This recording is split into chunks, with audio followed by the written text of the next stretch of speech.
Ooh. Hello, Halix. You up already? On a Saturday? Man.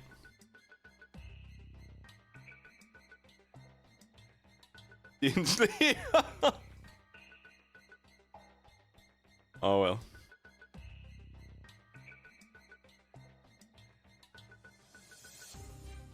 Hope it was by choice and no terrible reasons. But yeah. Playing video games. Pretty close to the end, I think. So I've only been doing the side quests here, more or less, in the area we are currently.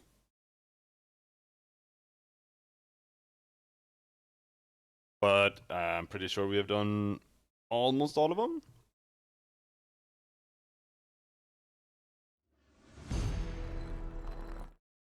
What do you think of Numenera so far? I like it, but it has major issues. And really, the major issue that it has is just too much text.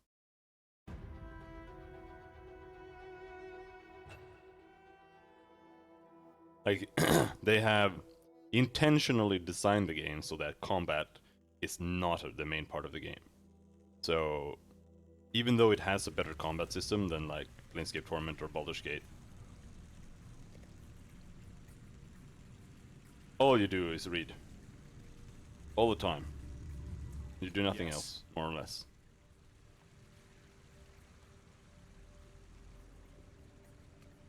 How far in are we now? Like, I've played for 37 hours. And I think there's been around 10 battles. Or something.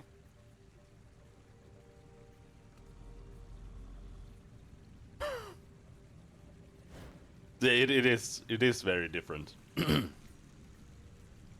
Like, it's less of a typical CRPG and it's more like a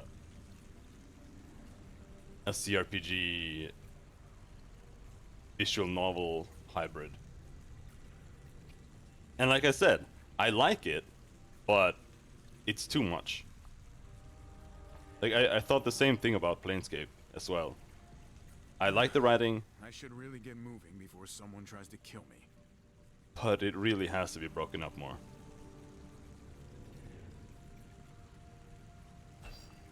Anyway, we just saved these people. The guys from the Anchorage, which was a space station that they had been guarding for generations, waiting for a ship to relieve them and take them home to their home planet.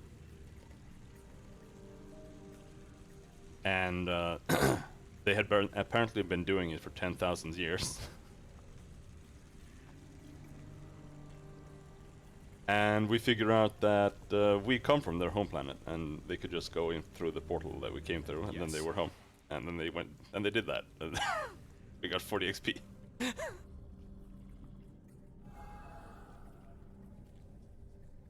So, like I said, I think we're done here. Yep, no more trash in the trash pile. Yes.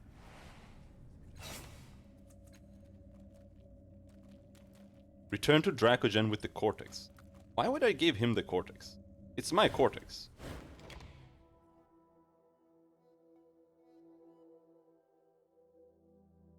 But I really like the systems that they have.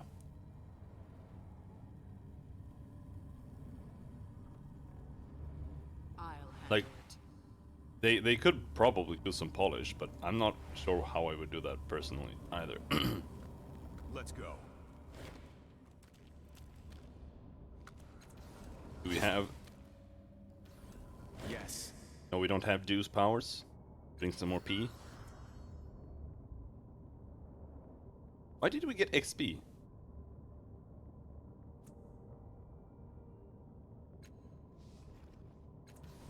Fine. Oh well. Yes. This is the main quest, I think.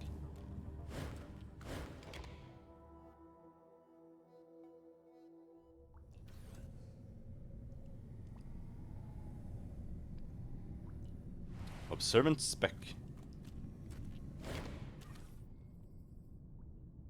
You've been talking to the Memovira. Sent you to claim something from the heart, hasn't she? Or rather, someone. The old woman shakes her head. Too frightened to go herself, for she knows what will happen if she does. The cycle continues. Cycles within cycles.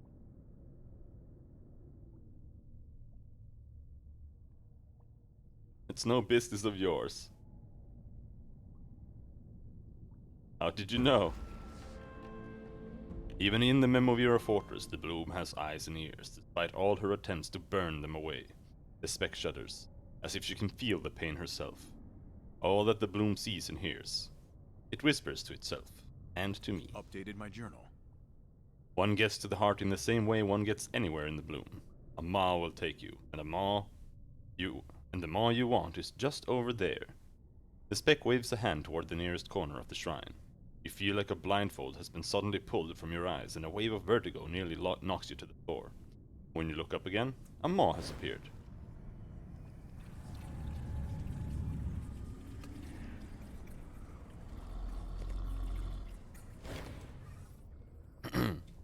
Eyes sparkling, the Spec reaches out a hand to steady you. Sometimes the Bloom hides things from you. Its whispers distract our attention. Our senses perceive what's there, but our minds don't. That maw has been here all along? So it has, but only my eyes could see.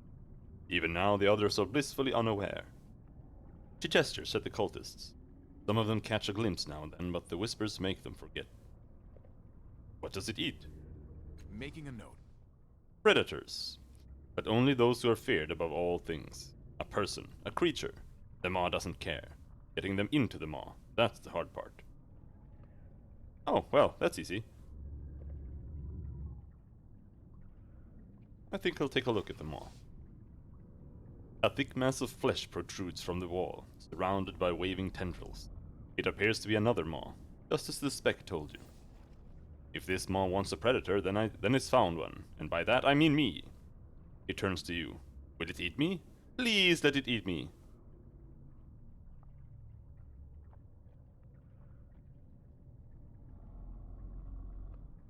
Man, the thing is...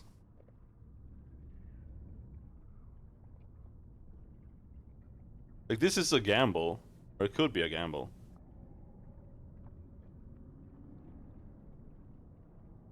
Because Eretis is not a predator. But the demons are. So with any luck, the maw could purge him of the demons. Or they're not demons, they're nano-spirits. They're just like technological beings, as far as I know. Aren't you afraid of these things? His eyes dart to Matkina. Afraid? Never. I'm a dangerous hero who... predates? Yes, predates. I predate everything that stands in my way. What do I have to fear? He clears his throat. What I am is disgusted. Look at those things. What if they lick you? Who knows where those tongues have been? They remind me of sewage, and that's not something anyone should think about for too long. We are hesitant about this? We are not. Why? You know why. But it might kill you. But it might not, Eretis pauses, seemingly unable to think of any other arguments. Anyway, now it's seen me. I'm sure it won't be satisfied with anyone else.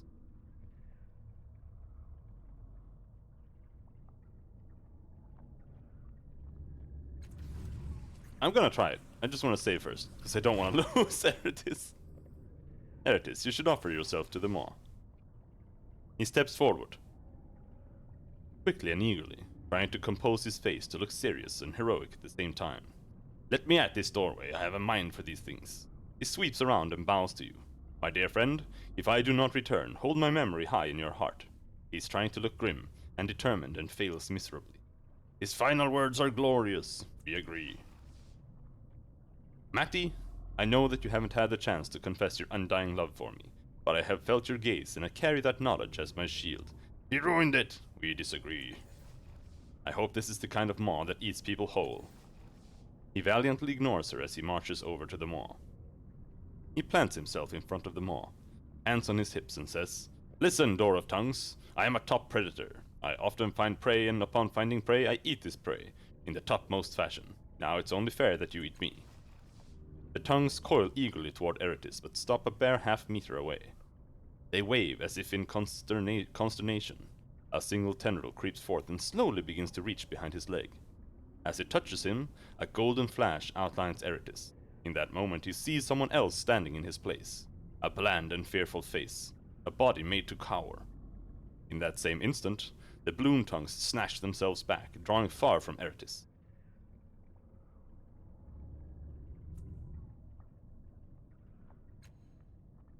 Eretis kicks at the recalcitrant maw in disgust.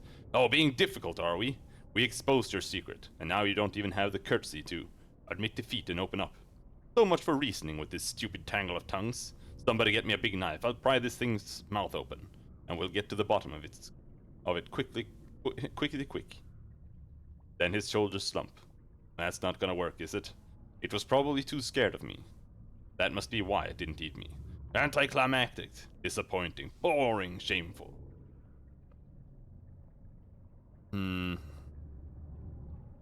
Offer the jar of iron wind. I mean, that could work, but...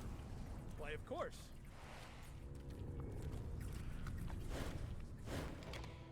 I want to do this guy a favor.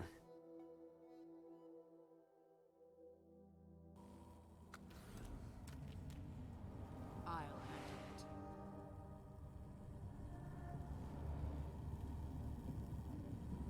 it. The robot guy out here has been trying to get eaten by the maw for like thousands of years. Well, I don't know, it's thousands. I don't know how long he's been here, but he's been here for a long ass time.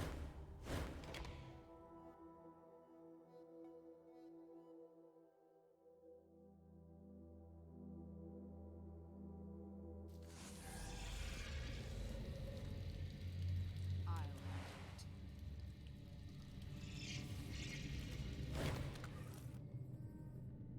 The construct stands in exactly the same place as before. It does not appear to have moved at all. Faint metallic noises from inside its armor suggest that it's still alive.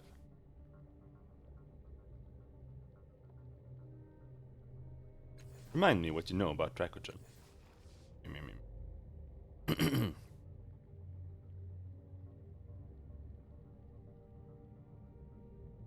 You said you want to be eaten by the bloom. Well, I found a maw in the Shrine of Great Sheila. Only feed on a consummate predator. And that sounds an awful lot like you.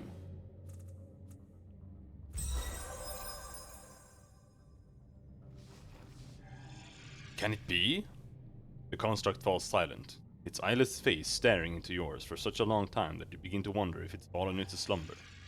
But no. You realize that the creature is watching you carefully, perhaps trying to determine if you're telling the truth. Yes, he says at last.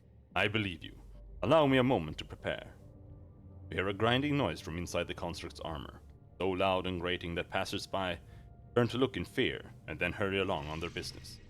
Suddenly there is a loud crack, like the snapping of a spinal cord. In the next moment you realize that's exactly what it was. The construct's head is teetering at the top of its body, wobbling freely, and its limbs have gone limp. Its voice, far less resonant than before, issues from inside the head. I have no further use for this body. If I am to leave the soldier's path behind me, the bloom will provide another, better suited to my life. I am ready now. You reach up and grasp the head. On close inspection, it appears to be made of metal and ivory, fused or grown together by some unknown means. Yet it is surprisingly light.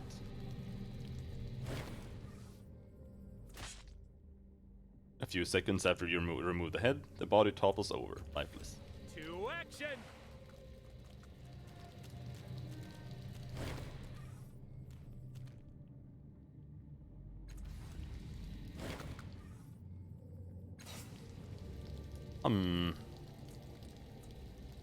Oh, this is where I sold this thing.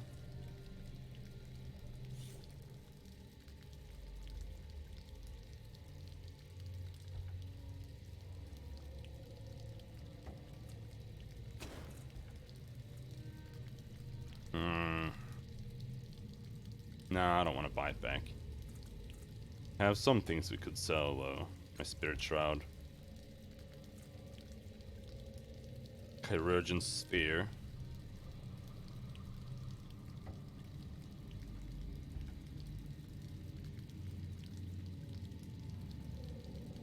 Heals 2 to 6 points of health per turn, active 5 rounds. Oh, this is an item? It's an artifact. I thought this was like a cipher. Okay.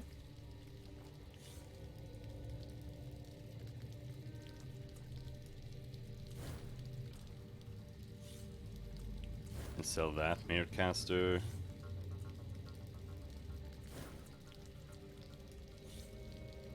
Floating Pendant.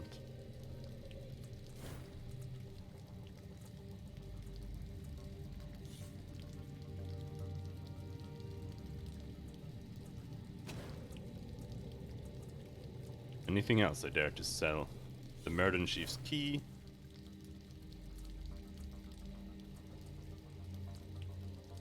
Heat Cup, probably.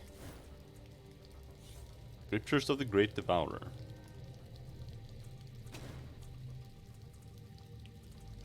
That also feels like it's trash. Camera is trash.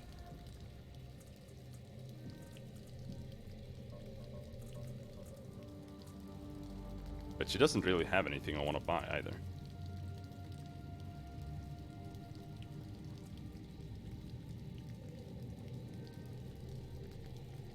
Right.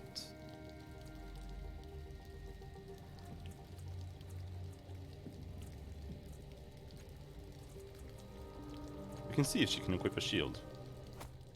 She can. Cool.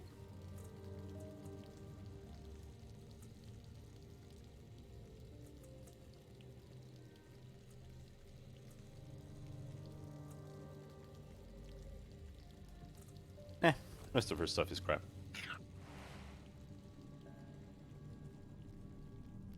Alright, let's save here again. Before we talk to Dracogen. I don't want him to steal my orb.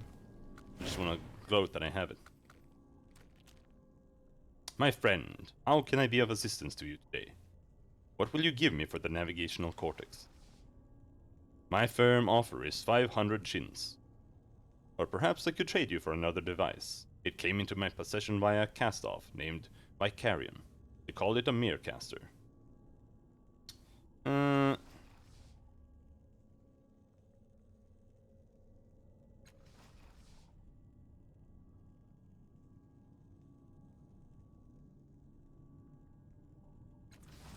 All right. I don't know, I want to keep it.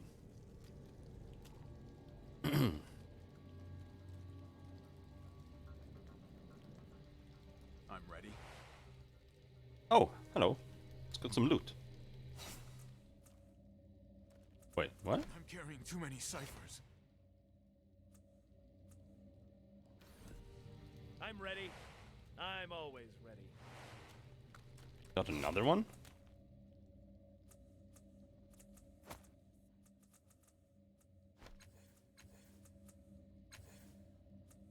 Man, everyone's got too many ciphers. Oh, whatever. All right.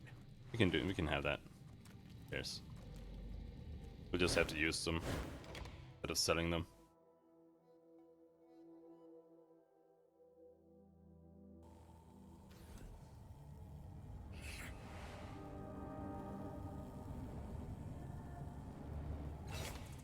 Do we have any quest items I haven't used? Star of Iron Wind, the Black Metal Frame, we don't know what that is about.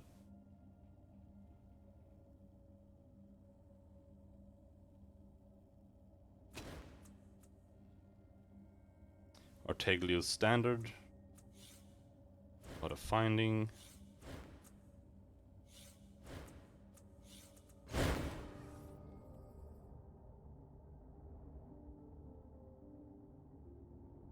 Press the tree sigil.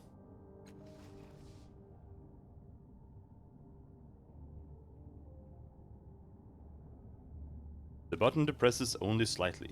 Hear a brief shriek that sounds like Rin. Then the button stubbornly rises again. Examining it more closely, you notice two small concentric circles lying at the foot of the tree. It looks suspiciously like Rin's god, All. Suddenly, a flash of light forces you to shield your eyes. When you look again, the circles and the tree sigil are gone.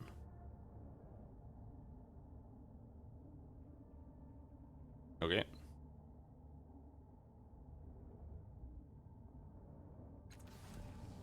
All right. She died. I mean, it wouldn't surprise me if she actually died. We just sent her off into some random world.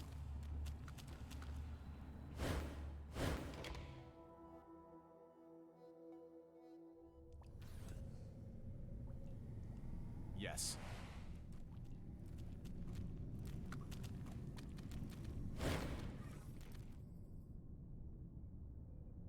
Offer the head of waits for prey to the maw.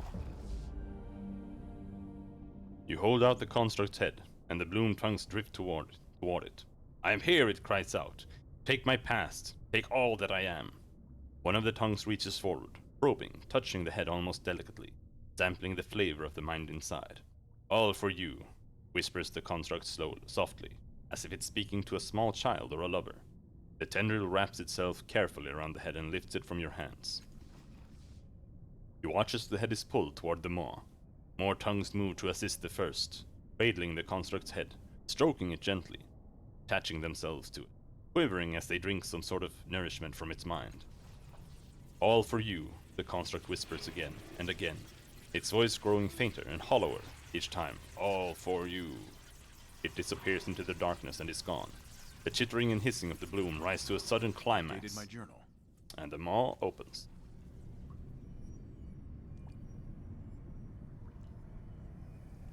All right. In we go.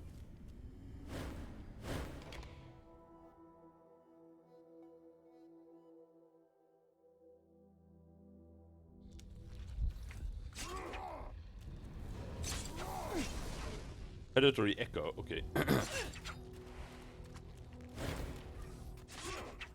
The man before you emanates gloom. His body is emaciated, and though he is quite tall, his hunched posture makes him appear shorter.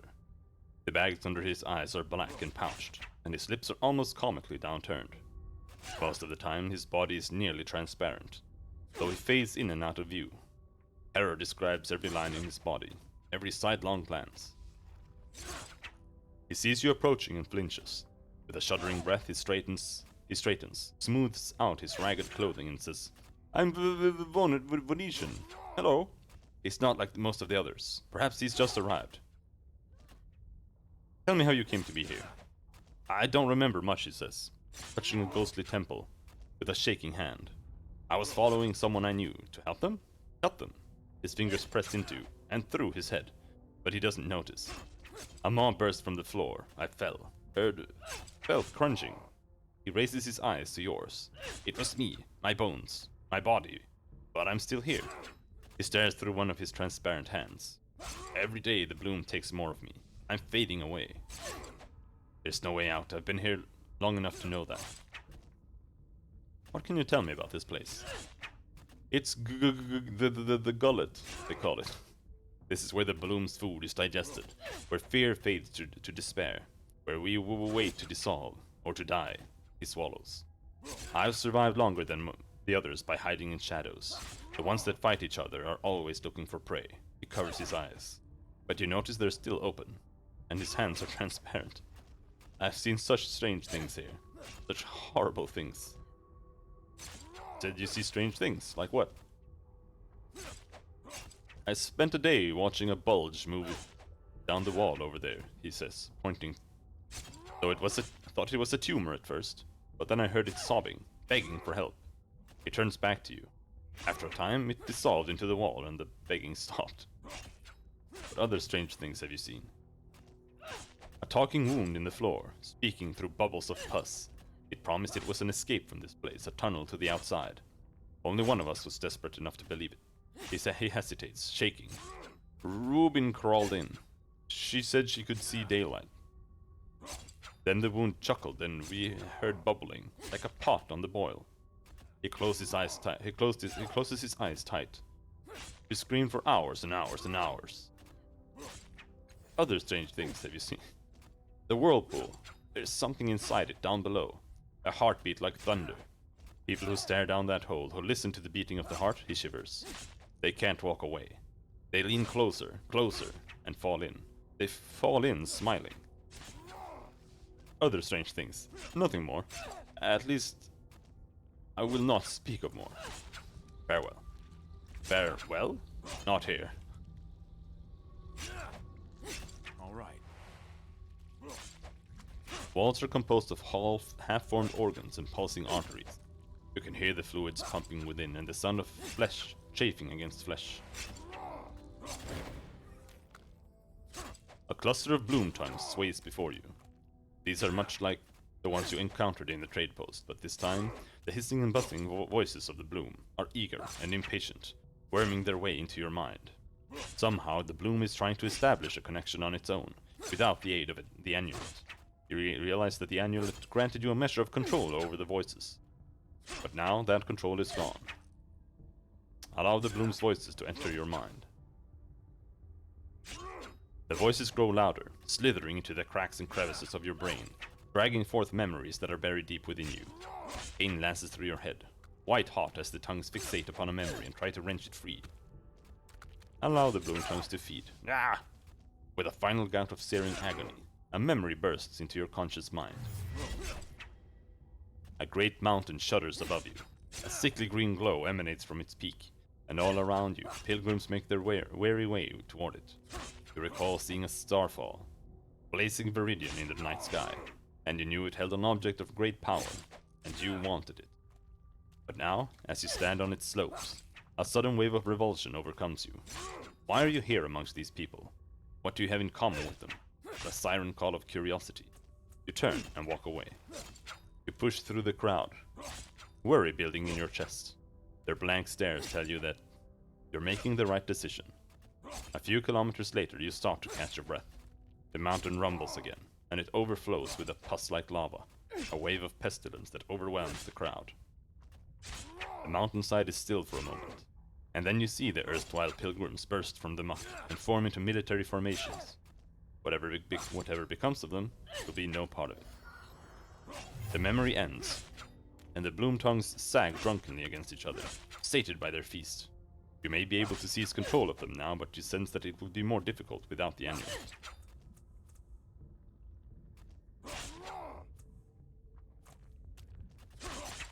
And with the fact that I have 1 intelligence right now.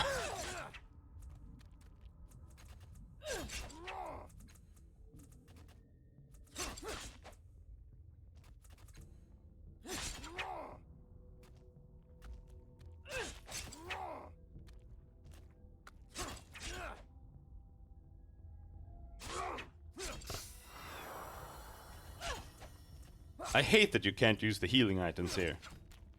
Despite having them, it's retarded. Ah, we succeeded. You reach across the barrier that separates your consciousness from that of the tongues. They try to resist, but your mind is stronger and you silence them. As long as you maintain your connection, they are yours to command. This cluster of tongues is another tiny locus of the bloom's consciousness, extending throughout this chamber. Beyond that, their influence fades. They control most of what happens here, and now by extension, so do you.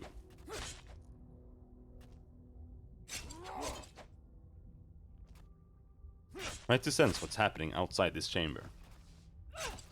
The roots of these tongues extend beyond the limits of this chamber, where they are joined by countless more, twisted and knotted together. They chitter and screech in a million little voices, snaking down towards something else. A vast, unfathomable presence that subsumes them all. A great pounding noise rises from the place where they converge, lighting up all the nerves in your body with every thunderous beat. Whatever it is, it's very close. Send the combatants in the middle of this chamber to some other part of the bloom. Listening with the alien perceptual organs of the tongues, you cast about for the chittering of nearby maws. At last you find one. It's locked away inside some darkened cyst, stranded in the depths of the bloom, lost and forgotten. You force some of the slumbering bloom voices in this chamber to call out to the maw, and its own set of voices responds. Understanding your intent, the Maw opens a portal on top of the battling shades, sucking them away, and spitting them into the isolated cyst where it dwells. They won't find their way back here for some time, if ever. Reopen the portal to the Shrine of Sheila. You call upon the alien perceptual organs that are strewn throughout the chamber, pulsing sacks of blubber, hollow protrusions of bone, and wriggling tubules, to see into other dimensions. None of them detect any signs of the portal that brought you here. The secret maw has closed, or hidden itself perhaps, and you cannot go back the way you came. Paste. I gotta heal myself. But honestly, let's use 2. There. Now we have 12 int.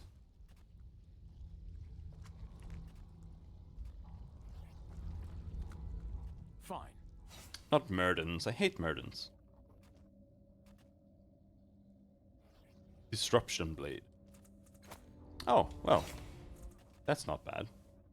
But no, it's a medium melee weapon. That's bad. Use this light. I don't want that. It's a pretty good one, though. 8 physical damage plus 4 per effort. Max 12. That's 20 damage. And on hit, they get minus 3 armor. But sword is just OP, so no point using anything else. Because it ignores all armor. Ready. Hello, bird. The down of this Murden is patchy and streaky, with its abhuman blood. Glassy eyes filled with hatred stare at you, and its beak dribbles foam. It cradles a ragged bundle, fiercely to its chest. As you approach, the Murden blasts a field of static into your mind. You involuntarily step back, unable to get any closer to the creature. Unlike other Murdens you've encountered, the mental blast of this one is not just annoying, it's actively painful. The Murden is clearly in a feral, desperate state. Its glassy eyes suggest delirium or madness. Perhaps this has somehow intensified its psychic abilities.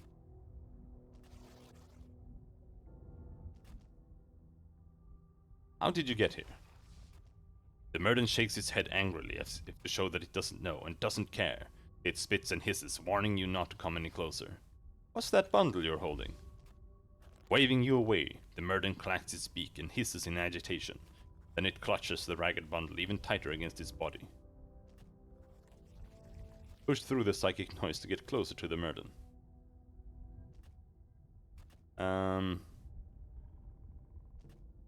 Nah, leave it alone.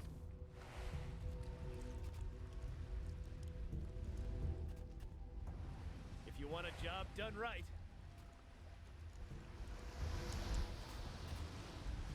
It's the bot.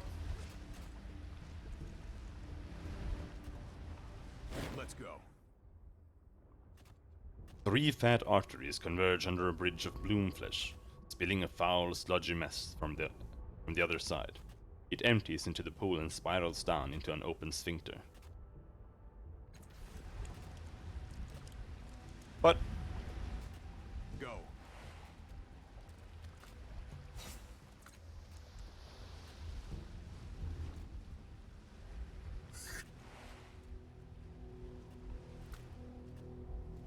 oh shit. Fuck. Artiglio. You're coming back to haunt me? action! Alright, let's go down here.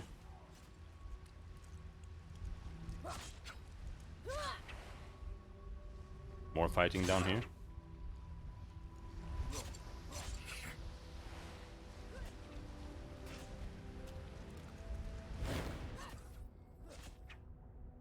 From a bloated sphincter in the wall, a vile mix spews into the room, flowing down into the pool. It smells like a foul coupling of sewage and vomit. Yes. Now. A cluster of bloom tubes sprout from the floor. One of them, thinner than the rest, has developed a leak, and its vile juices flow energetically into the pool. Tie the tube into a knot? Okay. I mean, I guess.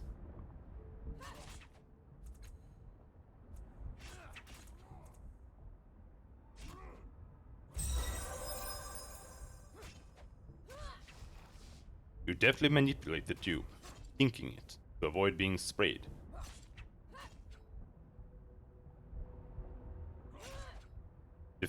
You deftly manipulate the tube, kinking it to avoid being sprayed while you work. To avoid being sprayed while you work. And you manage, mostly. A few drops of the rancid stuff lands on your boots. With the fluid pressure momentarily relieved, you expertly tie the bloom tube into a knot. Then you release it. The knot holds. No more fluid leaks from this cluster. The level of the pool drops noticeably. Okay, so that's the goal here. Just gotta clog this one up.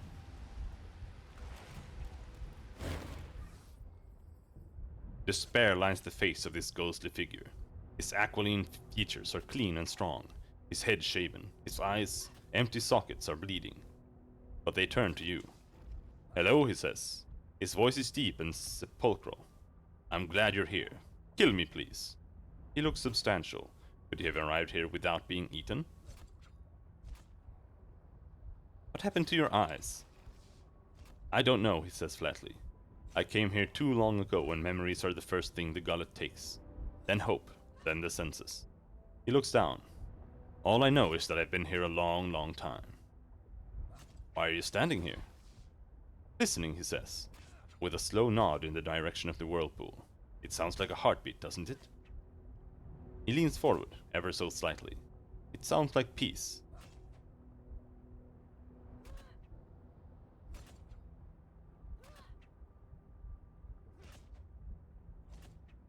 You ever think that standing near this thing is what's making you want to die? He goes still for a moment, considering your words. Perhaps, he says at last. Or perhaps it's the fact that I'm trapped here and I'll never ever escape until I'm dead. But have no fear. I'm not giving myself to whatever is down there. He leans away from the whirlpool, ever so slightly. I've seen what happens to those who throw themselves into those waters. His mouth twists. They're torn apart, but they don't die. They live on as part of the bloom. We hear them weeping sometimes, or screaming. Why do you want me to kill you? He looks at you shocked and speaks slowly. Why do I want you to kill me? Are you completely blind? Look around you. Look at this place. Do you think I want to dissolve here? The bloom is eating me, digesting me, and I'm stuck in its gut. What life is left for me? I'm already dead. Anything would be better than this. What happens if I kill you? He dies. Oh.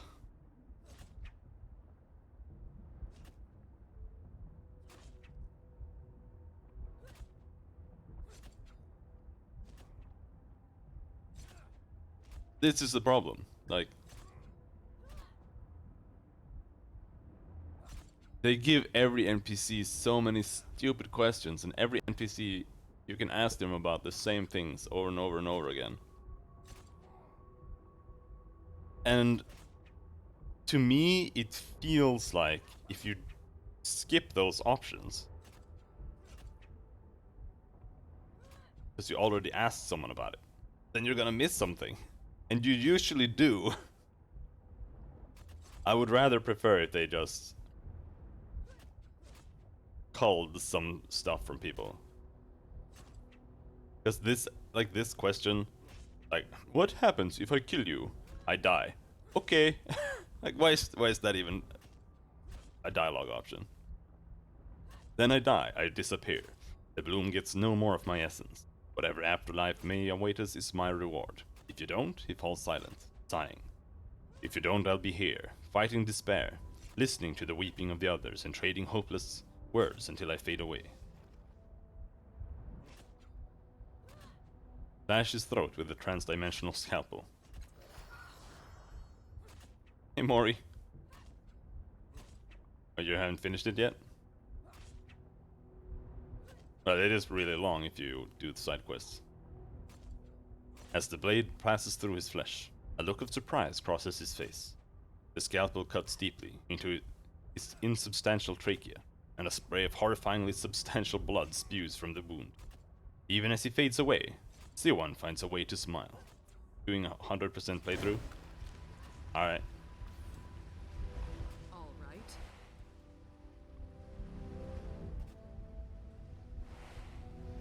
I did that in Witcher 3, but did not feel like doing it in that game. A washed out, somewhat insubstantial Artiglio pulls toward you. The boozy cheer has vanished from his red and blotchy face. Now he's a study in fury. Though he seems ghostly, hardly a physical threat. He radiates a nearly palpable heat. You bastard! You utter conniving bastard! You tricked me into letting the bloom devour me, and now I get to watch it siphon away the parts of me that were best. I should have known better than to trust a cast-off. Make this right. Go on, do it now. Take his pain on yourself. Force spills through you as you pull Artiglio's pain and anguish from him, gathering them into yourself. His emotions feel like knives, and you momentarily relieve his horror at being devoured alive, the maw stripping essential parts of him away as it consigned the rest of him to this slow devouring hell. His pain and fear and suffering rack you to your very core. Artiglio's face relaxes, softens, and regains some of its accustomed humor. It's not so bad, Cast-Off. It's the dying alone that worries me, but now I feel like someone will remember me at last. I mean, I didn't mean to kill you.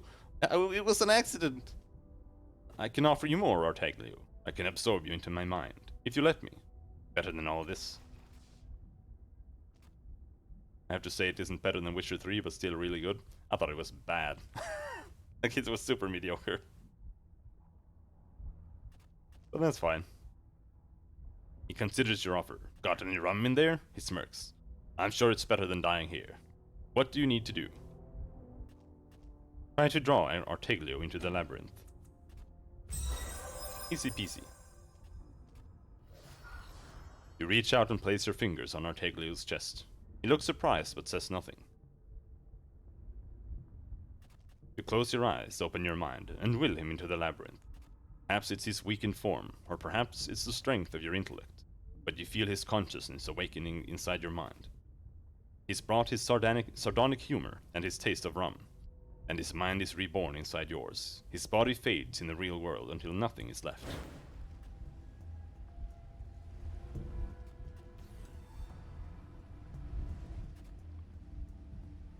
Your fire spirit companion? Oh, you mean that the girl? She wasn't a fire spirit, she just had red clothes. You won't notice I'm gone. Oh no, I just kicked her out. Because I found What now? this girl instead. Yes. Also, now I have a blob.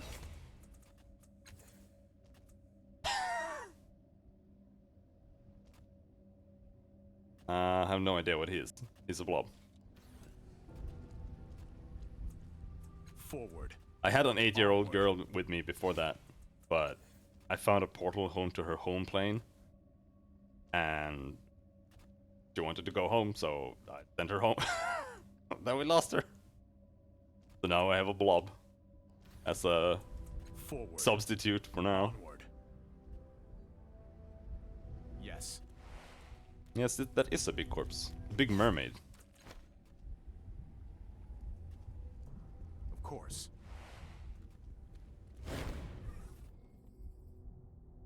At first, you're not sure what you're looking at. It seems to be an enormous suit of metal armor, or perhaps some sort of exploration suit. It's large, at least twice as the size of an ordinary human, and its limbs and joints are completely foreign to you. Even if you could somehow find a way inside, you'd have to contort yourself in ways the human body was never meant to bend. It has a visor or faceplate at its top. Examine the suit more closely. The strange metal of this suit looks as if it could survive the cold of the interstellar void, or the depths of an impossibly deep sea. When you push on it, it gives just a little bit, and expands by the same amount. The bloom flesh around the suit is puffy and irritated, almost infected. It seems that the bloom is trying to absorb the suit into itself, without much success. There are a number of tools and strange devices attached to the suit's right hand. You might be able to extract one or two of these if you're careful. Look inside the faceplate. Some visitant lived inside this suit, a creature with multiple eyes scattered across its face. Based on the skeletal remains you can see inside. At least, you assume they're eye sockets. They might have been some other alien orifice. Oddly, this creature had no visible mouth or jaw. Attempt to salvage the devices from the right hand. Sealant spray. This device is capable of spraying a powerful sealant material that could permanently close a medium-sized aperture or hole. It is too delicate for using in combat. You scavenge the device from a large metal suit you found in the gullet. Okay, that's to seal up the poop hole. Examine the arm for more components. Sealant Bomb. This small metal orb contains a reservoir of sticky sealant material. It's too delicate for use in combat. You reach into the arm as your fingers graze a small metal orb. You carefully pry it loose and withdraw it from the arm. It looks like you found a reservoir of the sealant material used in the spray device. Okay. But yeah, Cyberpunk is probably a lot more enjoyable if you And it's done. actually do the side quests. I played it like a main quest game, and I thought the main quest was terrible. And the game is like 20 hours long if you just do the main quest. And the main quest is designed so that you're supposed to do the side quests for it to have any impact at all. Otherwise, it's terrible. This massive pustulant wall of flesh looks like nothing so much as a herniated mass pushing out through the weakened walls of the bloom. You can't identify the function of the organ that has pushed through the skin here, but you do see a small crevice inside. Closer examination reveals a space inside. A hidden space, large enough for you to rest without being bothered. The honest character if you only did main quests? Yeah, that's the thing, like, you have no connection to him at all. It's all built up by a side quest. Slip inside the folds to rest? Maybe later. The core. Why do I recognize you as well?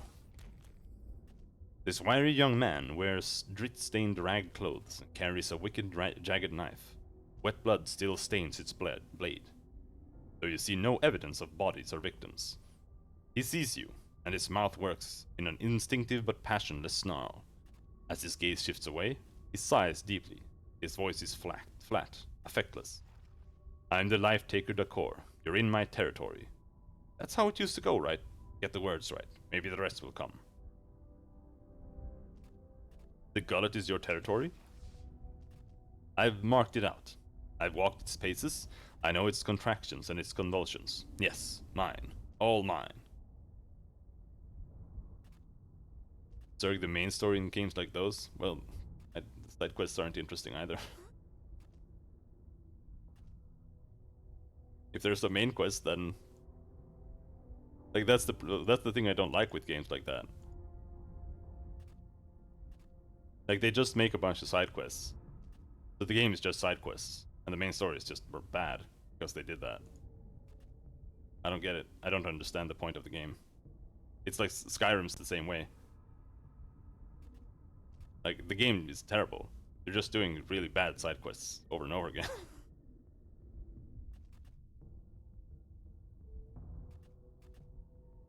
His confident mouth goes slack, though hanging open at the end of his words, as though they were the only thing giving it shape. All of the side quests are good, though? I don't know. The only side quests that were good are the ones that are coupled with the main story.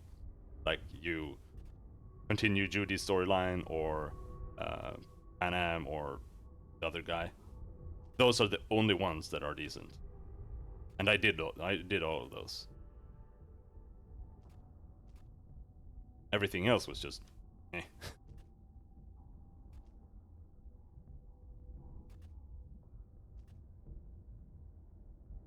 Do you mean to threaten me? I mean, He thinks deeply, apparently unaware of the answers. As if he has been going through the motions for so long that he can't recall the reasons for them. Yes, I could threaten you. More than that, I could push you to the ground and chop you apart like all the others. His fingers tighten over his dagger, but there are tears in his eyes now. The tears of a lost child. But it wouldn't matter, would it? Not anymore. Why demand a thing I won't use? Because that's how it's done, I suppose. You called yourself the Life Taker. What does that mean? He shakes his blade, looking at the ground, at the wall. Anywhere but at you. I kill. I kill people. I protect my territory, he whispers. They feared me.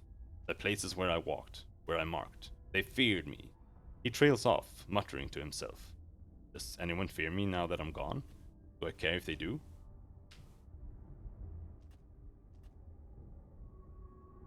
We investigate the mayor's death? Don't remember. Probably not. Never heard of him. Matkina murmurs, but there's no scorn in her voice. Whether that means he's no one or he's just been here that long. She shakes her head and says no more. How did you get here? I came to the Bloom to kill an old friend. I followed him deep into the vast and winding ways of this fell beast. He led me through a narrow vein and then... He shivers, gritting his teeth. A maw took me, bit down, chewed and chewed. He looks around, and this is how Dakor dies. Not at the hands of a mob, or in the end of a levy's blade, no. He chuckles or sobs. In the gullet of the Bloom, the biggest predator of them all. Tell me about the gullet. People, he begins, licking his ghostly lips. People dwindle here, like candles or starving men. The Bloom eats us, bit by bit, until only the despair is left. Then we sink into the Bloom, or throw ourselves into the whirlpool, or the maw takes us, or... He trails off, brow contorted. So we wait, we sleep, try to stay ourselves. Where is the maw you mentioned? In these walls, he says, throwing out a limp hand. In the floor. Somewhere nearby, waiting. And it doesn't eat flesh or fear or murderous rage. No, it eats despair, and it waits until we're full of it. Full to bursting. Farewell.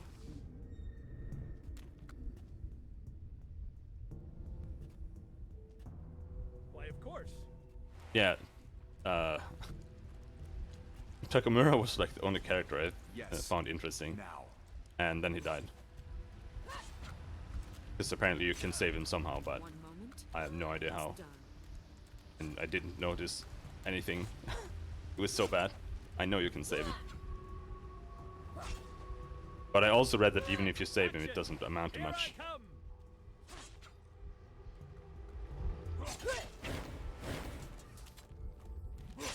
For a moment, you don't recognize this slightly transparent apparition, because blood obscures her features. When she turns towards you, though, the sight of the armor and her memorable hair sparks your memory. It's Herja, the Angulan Knight. She's digging at her forehead with a piece of sharpened bone, and her hands don't stop even as her eyes focus on you. Her mind is not blank exactly, like a painting with no light or shadow.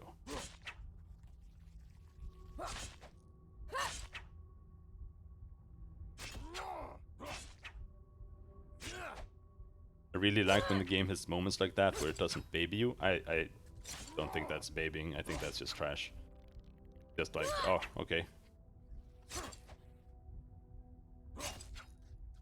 There's no indication of anything, and then there's just like some random thing you can maybe do.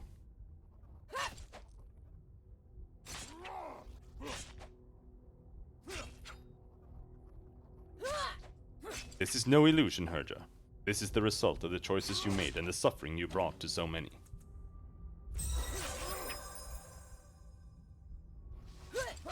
She scoffs and turns away. But then she turns back, and doubt is dawned in her eyes. You can't mean that, she whispers. You can't. She studies your face and finds no hint of a lie. She wraps her arms around herself, rocking back and forth. No, no, no, no, it can't be. As she whispers to herself, gradually fades from view. Oh, she died. All right. Because if you're gonna have moments where there's like no pointers about what you can do, you have to design the whole game like that. Because otherwise, you can't just not do that all of a sudden. Because then you're gonna assume that there's nothing. That's just bad. You come upon a familiar scene. More semi-transparent figures are locked in combat with one another. Faces twisted in mindless rage. They seem to sense your presence and turn to regard you. This one is not like us, whispers a Bloom cultist. He was not eaten by the great devourer. No, agrees the woman who is dressed in the rags of a slave. He is here for our pleasure in these final hours of our lives. She raises her weapon. Her comrades do the same, baring their teeth and hissing like animals. Oh no, combat!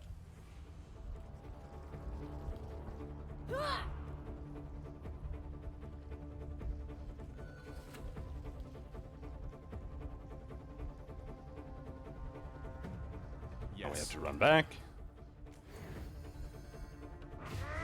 This is also a big problem with this game, that you don't get to like position your characters or anything in the beginning of combat, and What's happening to me? your characters don't walk in formation or anything, so it always ends up being like bad positioning.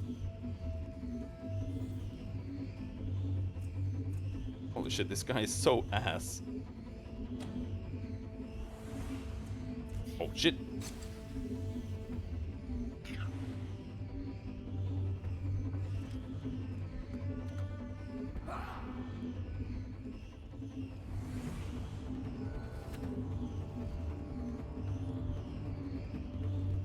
It's just turn-based. It's not really that complex.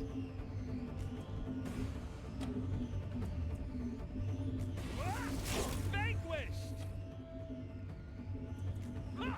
Heroic strike of heroic proportions.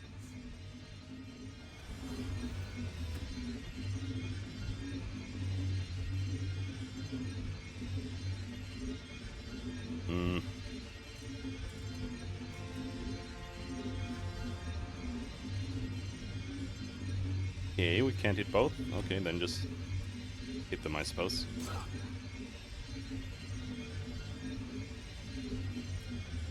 Why? Why would you do this? You make so much noise. Can you hit? No, you can't. Do it anyway.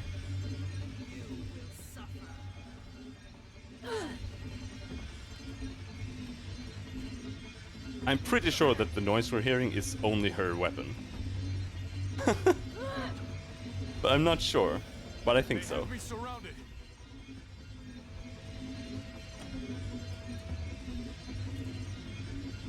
Oh wow. Terrible at hitting that guy. Go. Immune to flanks? Screw you. Stay down.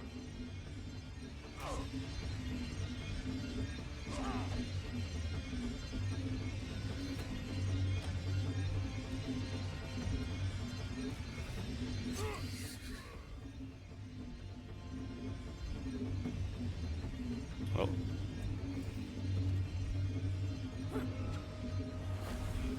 It appears to be coming from here somewhere. Oh, it stopped.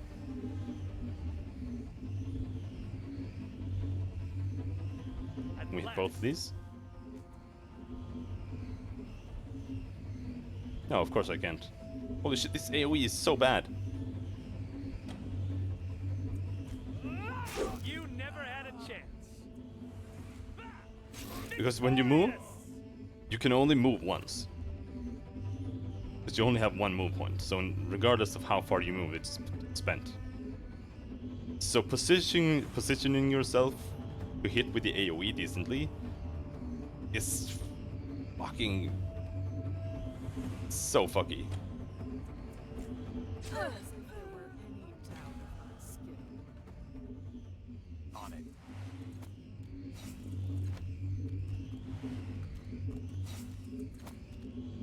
Go. It's pretty standard turn-based otherwise, to be honest. Ready. Sci-fi or fantasy? I mean, technically fantasy, because sci-fi means that it is based on science, but it is fantasy in a science setting. It takes place in the far, far distant future after like 10 hyper-advanced civilizations have collapsed on the same planet. So like everything is, even the dirt is full of tech, like nanotechnology and shit. The air is literally a computer. This dead woman bears numerous stab wounds, probably inflicted by the predatory echoes that seem to infest the gullet. Judging by the scrawled maps and notes that are stuffed amongst her things, she may have been an explorer or a bloom guide. It looks as though her belts and pouches are mostly intact. Search the corpse. You kneel down next to the corpse and let your trained eyes rove across her body. Here a pouch seems to bulge, and your hand dips in and returns with a handful of shins. There a pocket lies flat and you ignore it.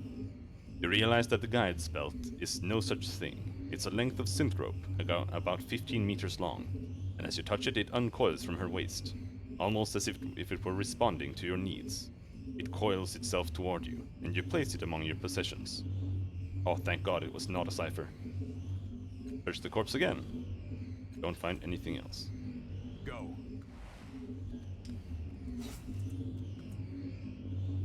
Blackstone Rings. This curious object is a pair of linked rings made of black stone-like substance. Together they are solid, the size of a clenched fist. They can be disjointed and connected again, each time reforming into perfect circles. Anything we missed? No, then let's leave this foul-sounding place.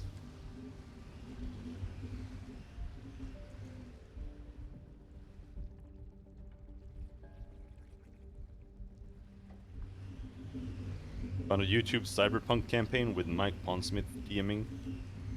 Who's that? Fine. I don't keep track of things like that. I never watched YouTube or anything. The creator? Yeah, I had a hunch that was it. Use the Sealant Bomb to close the sphincter. You shove the metal orb into the opening and it explodes, encasing the interior of the sphincter in a blob of instantly hardened synth. The surrounding flesh bulges, and the sphincter emits a great rumbling groan, but the seal holds firm. The level of the pool drops as one of its sources is cut off.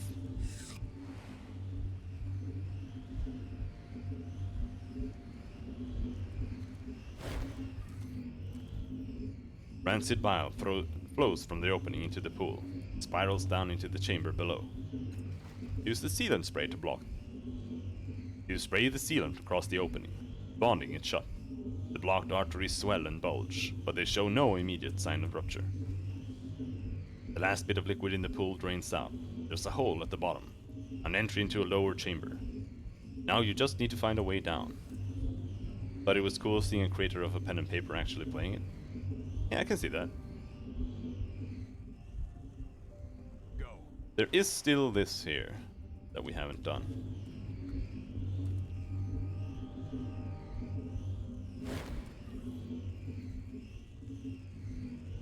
Another cluster of bloom tongues rises from a swollen mound of flesh. The sound they make is like a soft hiss, punctuated with obscenely wet flaps of flesh. Wet slaps of flesh. Allow the bloom voices to enter your mind. The voices grow louder, pushing aside your thoughts, drawing memories into your conscious mind. A sharp pain blossoms in your head as the tongues fixate upon a memory and begin to tear it free. Is this entire area organic? Yes, we're inside a being called the Bloom, and it's like a gigantic mound of flesh that's kilometers large, and it's basically crawling like a decimeter towards the sea, like every 10 years or something. And it has like mouths that it grows here and there that open interdimensional portals. Allow the bloom tongues to feed. The pain grows sharper still, like a hot knife behind your eyes. A memory bursts into your conscious mind. You're in the heart of the Tabat territory now. I need to play this game. I actually like the setting they've made. Like, there are a bunch of things I could say the game could improve, presentation-wise. Like, a lot of the areas feel like there's just like objects placed around, and you just need to go and check them out. Like, and that's like their world building. And that's kind of lame. And like I said, there's way too much text. But otherwise, I like it.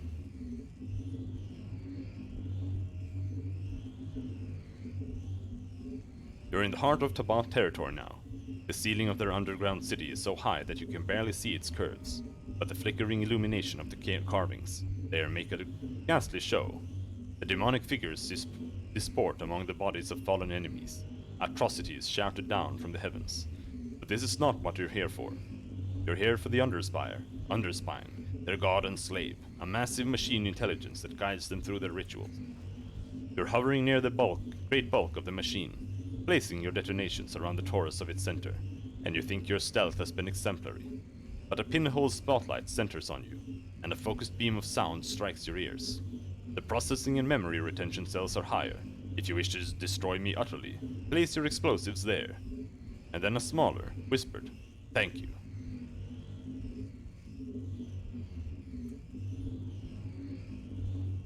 Okay.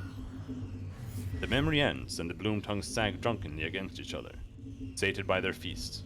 You may be able to seize control of them now, but you sense that it's more difficult without the amulet. No, I didn't play Disco Elysium. You reach across the barrier that separates your consciousness from that of the tongues. They resist you at first, but your will is stronger than theirs, and their agitated voices subside. You find that you can control their movements, as if they were a part of you. The roots of this tongue cluster grow thick beneath the floor of the chamber. Unlike the tongues you have encountered before, they seem to be cut off from the rest of the bloom. Now that you're connected to the tongues, you hear whispers coming from somewhere nearby. Focus on the source of the whispers. The whispers arise from a corner of the room, and you realize that the roots of this cluster all grow toward that point. It is a maw, you realize. Another maw that has hidden itself from mortal sight. Indeed, by cutting off this chamber from the rest of the bloom, it has even managed to hide itself from other maws and tongues. This chamber is a blind spot, a locus of independent consciousness. It is in a sense a separate being, a child of the bloom. Force the maw to reveal itself. You whisper to the maw. "Oh, it's big." And your voice travels through the tongues and along their roots, joining the whispers of the maw, bending it to your will. After a few moments, the maw responds, shimmering into being in the corner of the room. Try to sense what else is happening in the room. I wish this noise would stop though. I feel like I have to save and load. The tongue's roots form a tight web throughout the chamber, and their senses within its boundaries are unusually sharp. You can feel raw burning pain where bloom flesh chafes against the ancient metal suit. Something about the material irritates the flesh. In time, it might be encysted, but until then the tongues will endure the pain. You can also sense the presence of Dakor, but even to the sharp senses of these tongues, he is barely perceptible, thin and stretched, dissolving at the edges. A core of despair is building within him, and everything else is being stripped away. Commune with the maw. You can sense the mind of the maw, old and patient and strong. Lines of psychic energy emanate from it, to touch every corner of the room. Its whispers have a cruel and dismal edge. You sense long millennia in the dark, feeding upon the half-digested leavings of other maws. Commune with the maw again. Break your connection to the tongues. But yeah, like I said, just be prepared that you're gonna be reading things for fucking eternity. This game is only reading.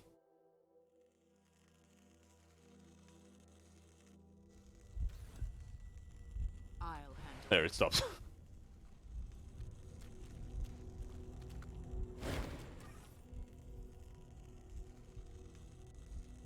The flesh of this maw is dark and scabrous. It keeps itself tightly shut, like the puckered mouth of an ancient crone. You can hear its voices, and they are unusually sharp, almost painful to hear. Observe the behavior of the maw's tongues. The tendrils wave gently through the air, torpid and aimless. They don't seem interested in anything nearby. Listen carefully to the voices of the maw. The water of the bloom has made your thoughts blurry, yet its hissing seem almost like language to you, their meaning half forgotten, just out of reach. The whispers are full of despair, born of centuries or perhaps millennia, in the fetid bowels of the bloom. This must be the emotion that sustains this maw. Perhaps it's the only emotion it truly understands.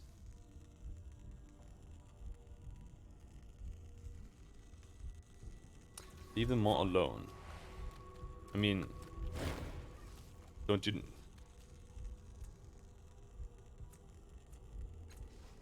You brought the maw back, he says, but there's no heat in his voice. He blinks once, as though he'd been struck. His gaze hardens. I'm the life-taker Dakor. You're in my territory. Offer yourself to the maw, Dakor. It's your only escape. He idly passes his knife between his fading hands, and resolutely ignores your face. His lips is trembling. No, he says at last. I won't give in. Neither will any of the others, I promise you. You want to kill me? You want to kill me? Try. Farewell. Any of the others? There are no others. Are there? There's that guy. There's only that guy. Oh, there's the Murden as well.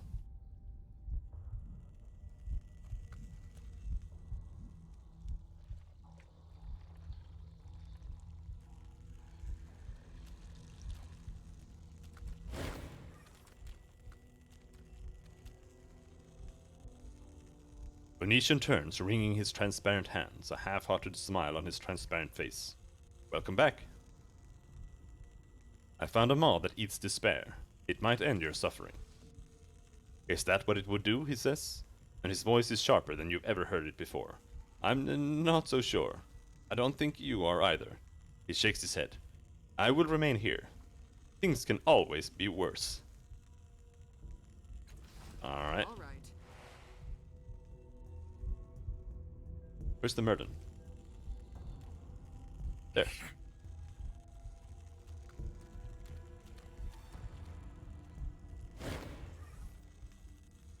Push through the psychic noise to get closer to the Murden. Easy. The Murden's mental shrieking batters your mind, but somehow you're able to overcome the pain to step closer to the Murden. You can reach out and touch it from here. The Murden's beak opens and closes, snapping at you in a desperate attempt to hold you off. With one hand it tries to conceal its cloth bundle behind its back. Knock the Murden unconscious. Bonk. You hold the creature by the greasy down of its neck and deliver a quick punch to the base of its skull. Its static field immediately dissipates, and the Murden goes limp in your hands. It releases its grip on the ragged bundle it was trying to hide. Search the Murden's belongings. You unwrap the ragged cloth bundle the Murden was trying to hide from you. Inside you find an egg-shaped object of pearly white synth. When your hand brushes against it, you hear cheerful music. You also find something that looks like an adorable fuzzy head, mounted atop a metal cylinder. The head is alive and appears to be dozing. What?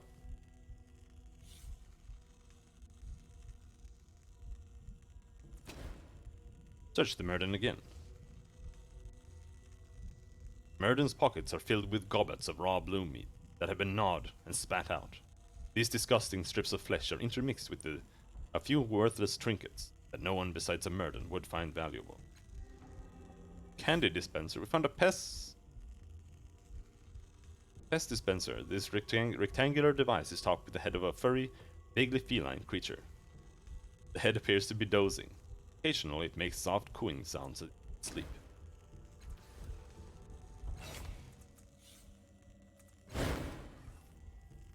The egg-shaped object is made of pearly white synth. The moment you touch it, a lively tune begins to play. It's a bright and cheerful sound, a melody that a child might enjoy, and one that's likely to get stuck in your head. You notice that the egg has adhered to your hands. Does anybody else hear that music? Indeed! A heroic march beckoning me onward to do heroic things. But I always hear that song, because I'm the hero. Eritis pats your shoulder. Perhaps you're hearing the sidekick song. Maybe.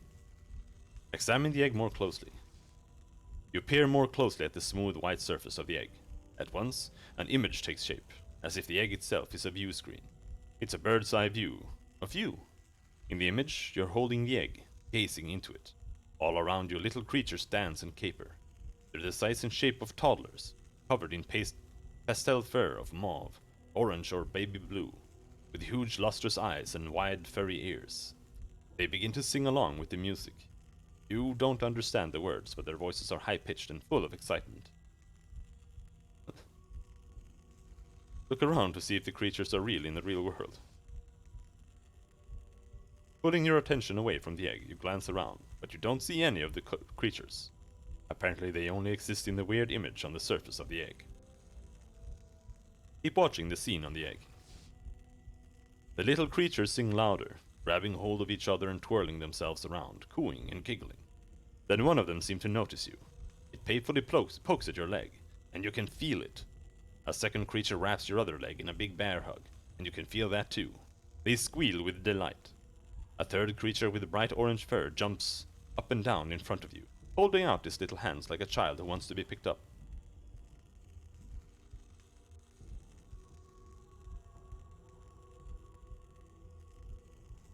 Pick up the orange creature.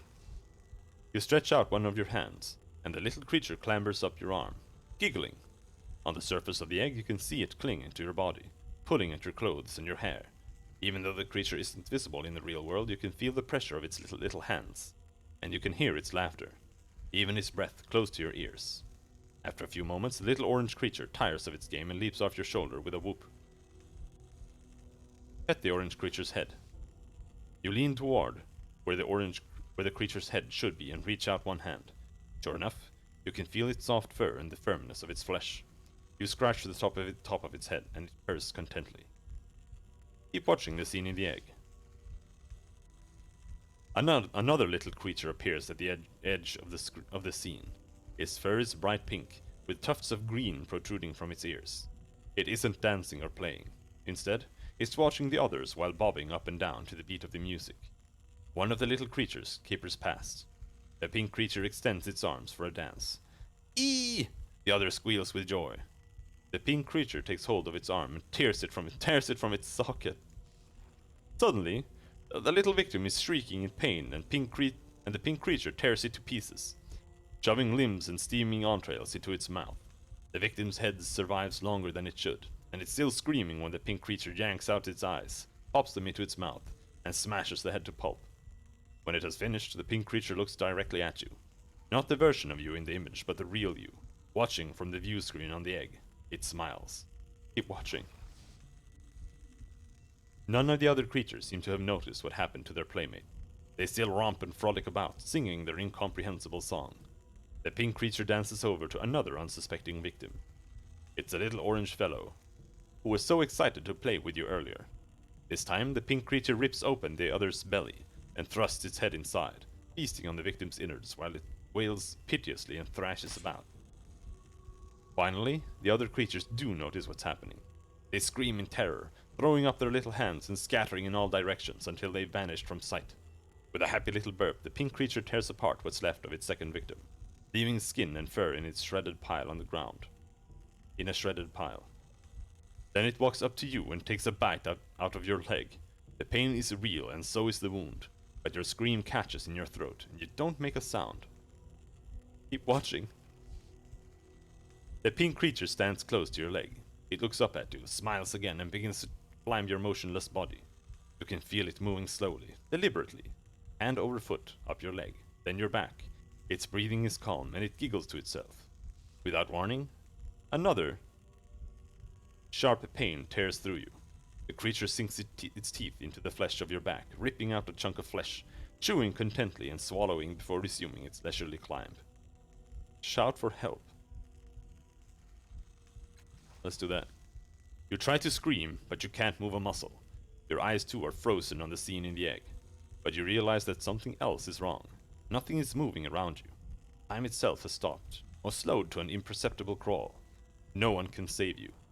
No one even knows what's happening. Keep watching. At last the creature reaches your head, wrapping its little arms and legs around your skull. Your skin crawls at its touch. One last time it turns its furry face to look up at you. The real you, and then smiles. Then it lowers its head and tears out your throat. You sink into darkness. Whoopsie.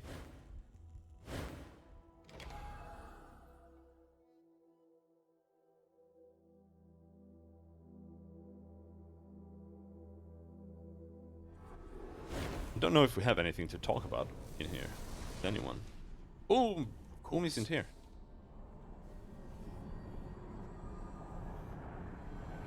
Oh yeah, we have Artiglio in here. The hazy form of Artiglio, the captain of the irregulars, stands here. He's staring around the calm as if trying to place what he's doing here. He holds up his hands and stares at them, through them. He laughs.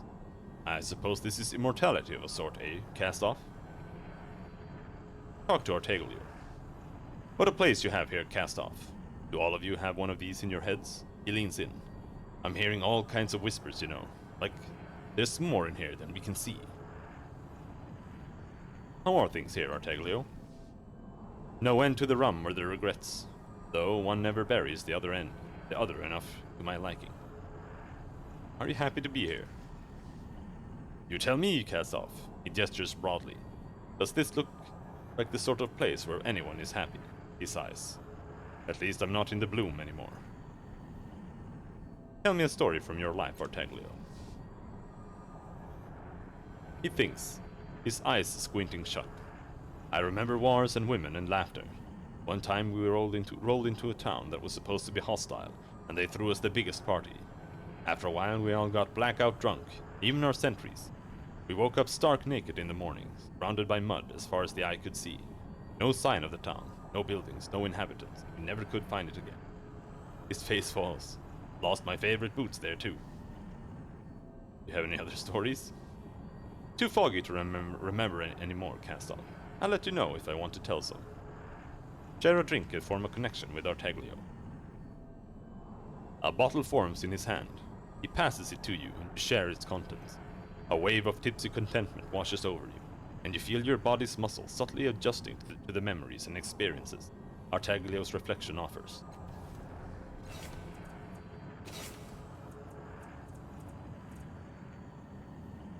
All companions in short range gain Artiglio's cunning, plus 5 initiative, plus 15% willpower, plus 10% on persuasion tasks, plus 20% damage.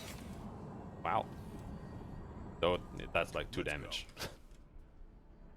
Probably even just 1 damage. Still something, I guess. All right.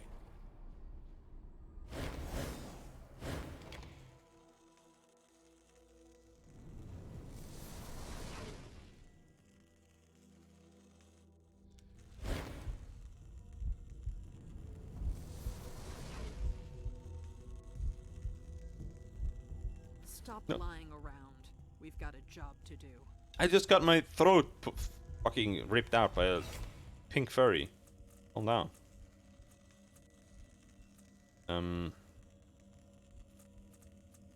We also got that. Blackstone Rings.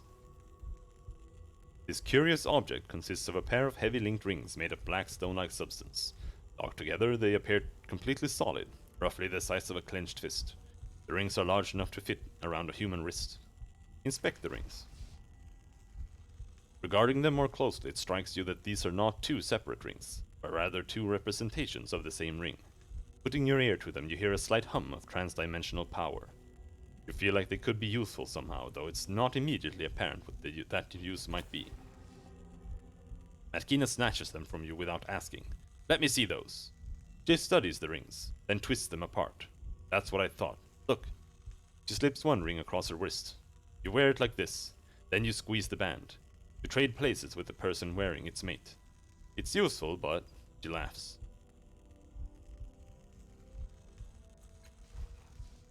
I once worked with a pair of thieves who used something like this. Problem was, the younger of the two was so impressed by the pedigree of his partner that she didn't take the ring off between jobs. Came a time when the older one soloed the vault, got caught holding the loot, and he swapped out. Made a bag of shins for himself and quit the city, while she met the devourer. She slips the ring off and tosses it to you. Good luck with them. You pocket the rings. World's full of bastards like that. Completely refills the health of both target and caster. Okay. I mean, that's not bad. Suppose. Obedient rope.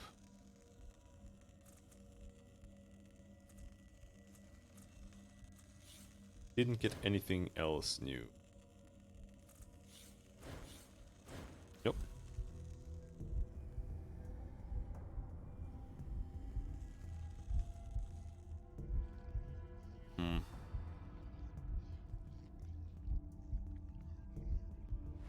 Bone emerges from the walls like sap, growing itself into fantastical shapes. Skeletal remains are scattered amongst them, slowly dissolving into the floor. Yes. Alright, can't really do much here except taunt the core into attacking us.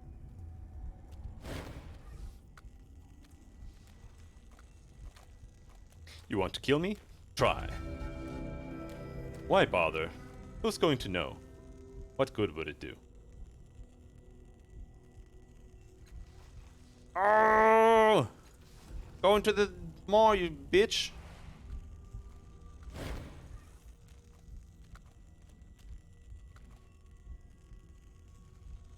I could cut open the maw, but I wanted to avoid doing that, because that hurts the beast, or the bloom. I am the very soul of action. But I feel like I've failed something that would have let us use.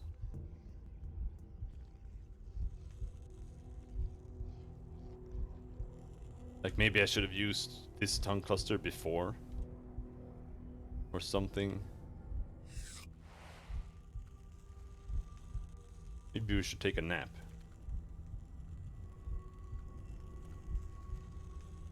Let's go.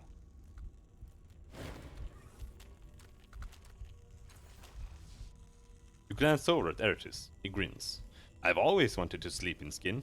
Well, I mean, other skin, not my own. You don't sleep anyway. Oh, yeah.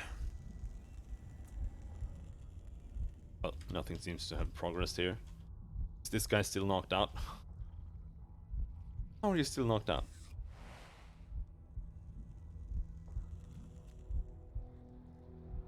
Let's go. I mean, I just pull him over to the maw and throw him at it. That's what good people do. Search the Murden again. Alright. Climb down. All we can do.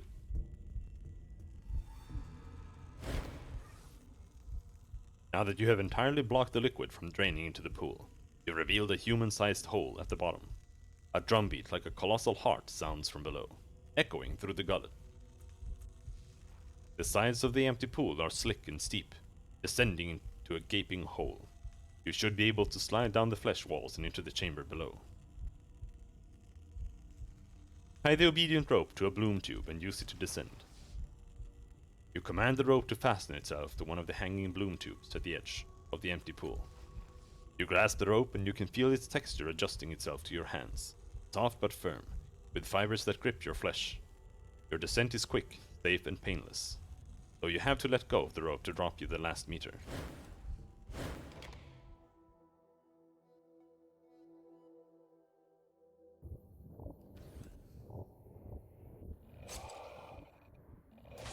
Abacos.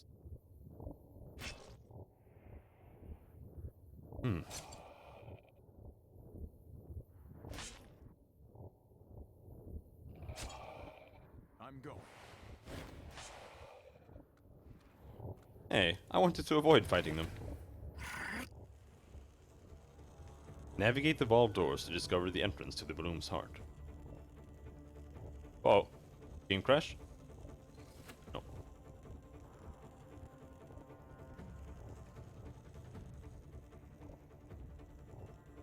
Tongue cluster, tons of them. I suppose we could just try to stealth. Everyone can probably manage pretty decently. We could sneak past those guys.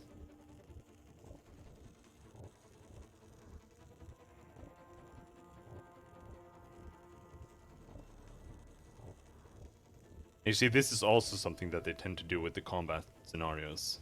Ready. It's actually not necessarily combat, if you don't want to. Sometimes you can talk to enemies, and sometimes it's something completely different.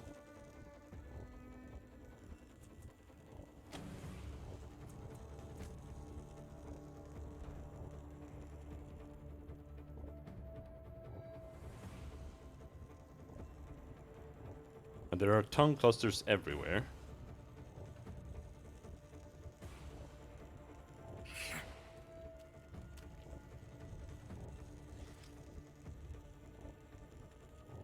The question is if we should save this guy.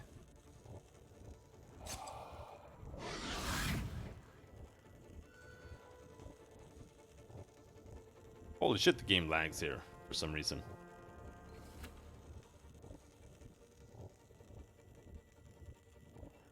Alright, let's talk to him.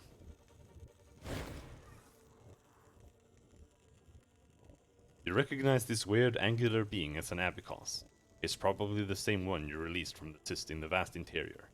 It seems to be hunting the scuttling moss. Based on what you've heard, abacuses eat transdimensional energy, so it's probably trying to devour the rifts inside the little moss. Leave the creature alone. Okay.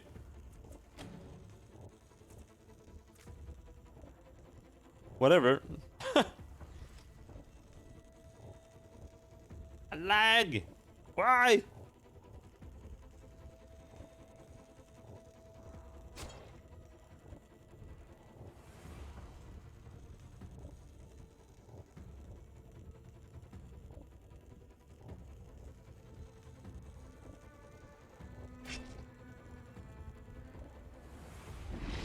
Oh! Something new is wrong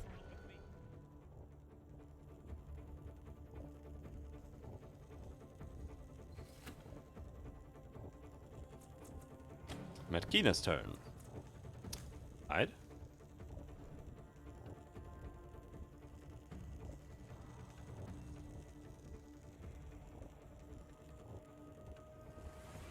Oh my god, Matkina, you're so slow. Really? Sure. That's as far as you can go? Ow!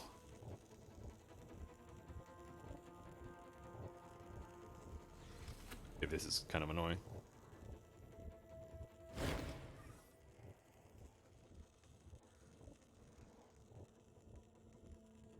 A cluster of bloom tongues shiver and quake before you. At your touch, one of them writhes around your arm. You feel its insistent, invasive psychic touch in your mind. The bloom tongues call up your memories, drawing some of them to the fore, almost as if they were choosing a dish at a banquet. I would just use the tidal flows and like force them into submission, but I'm playing hard on doing that because we promised Rin that we wouldn't use it to hurt other beings. The bloom tongues thrust themselves deep into your store of experiences. The memory they draw from you is painful, a humiliation that... No, the memory is gone, devoured forever. The tongues hiss with satisfaction and withdraw. Take control of the tongues and force them to open the nearest doorway. It's so difficult to open now, though, without the crown. You extend your consciousness and wrap your mind around the tongues. They thrash and hiss, struggling to wrest themselves free, but you assert control over them. They deflate the sacks and block the nearest door, allowing you access to the next chamber. The tongues are tractable now, but you can feel their seething resentment. For some reason, it just dawned on me. I think I have chocolate pudding, but I'm not sure.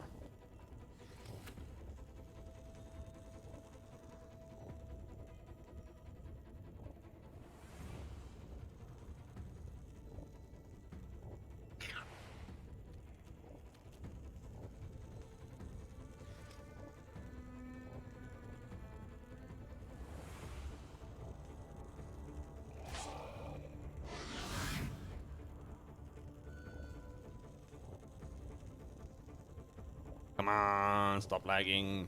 Feels like playing Pathfinder. Which we might do today, depending on how much of this game is left. Sideways.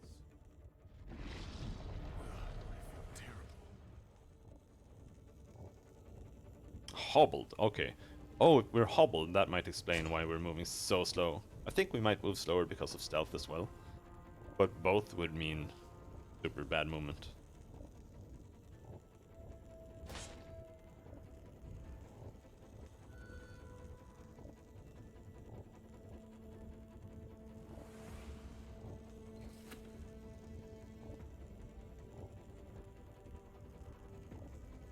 I'll handle it.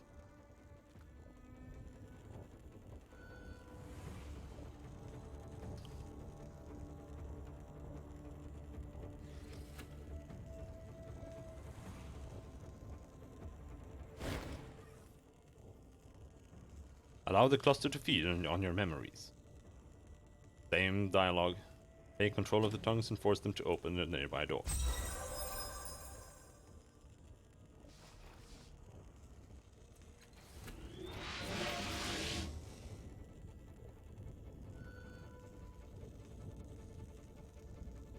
I still have 9 int left. And I don't need to use any items here.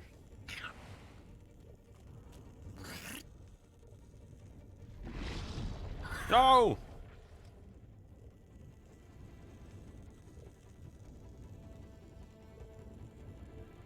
Use the 2 remaining tongue clusters to exert control. Over what?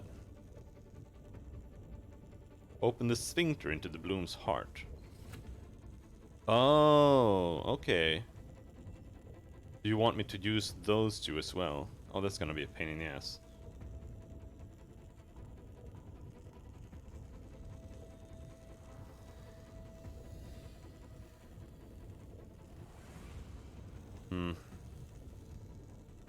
Alright, fine. I'll help this guy. My attack didn't feel strong at all. At all.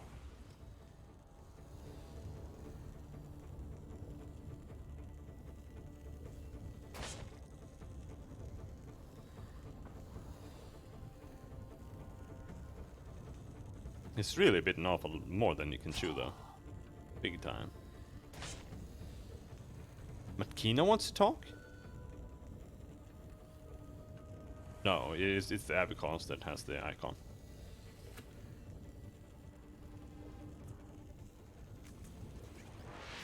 Can we warp dash both of them, but not that guy? I think so.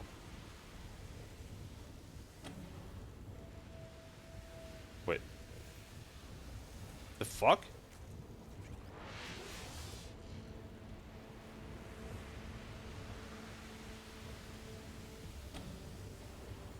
Why does it say that Eratis is getting hit as well? Like I said, like this is... The targeting is actually bugged. Like, actually. Like, why would Eratis be taking damage? Taste of death for you. Yes. He took damage, but he got the health back. What is shit? That's so weird.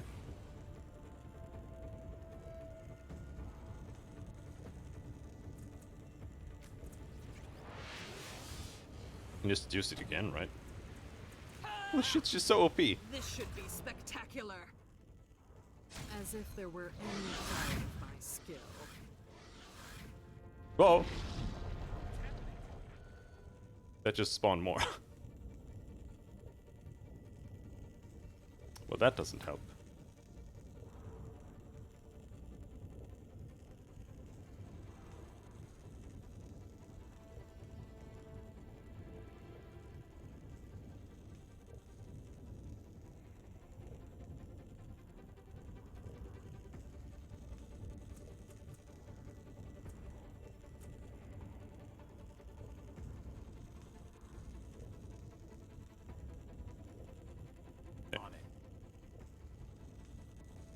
Nothing can stop me now.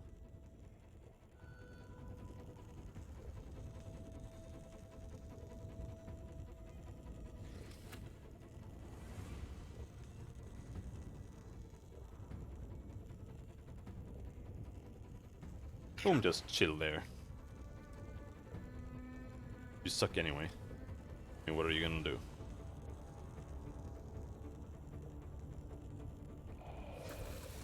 See, I could just tear it open, because I have a transdimensional knife and everything, and Eritis has shitloads of strength, so we could probably just do it.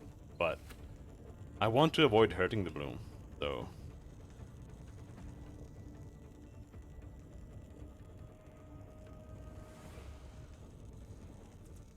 Does this give you more movement speed? Can I give that to you? There we go.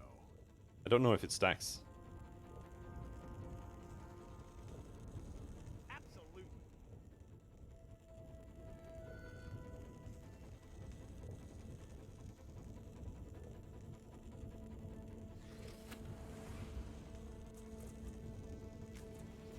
Then we warp dash that guy.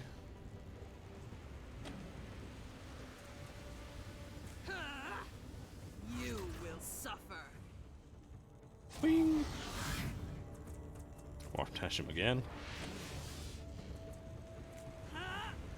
Something you might not expect. They call me the White Knight for a reason. A transdimensional rift tears open and several humans tumble out. The Great Devourer has called us to the heart. We recognize the shrill voice of the Inkpot, the Bloom cultist. A trespasser and defiler is tormenting our god. Let's punish him, brothers. I don't feel happy or good. Sorry, guys, I didn't mean to.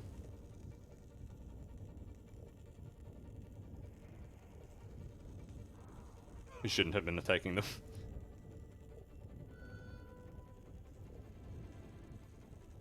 Can we reach? Oh, lag. I think we can reach. Probably not. Allow the bloom tongues to feed on a memory. And no, we don't have it. The action to do it.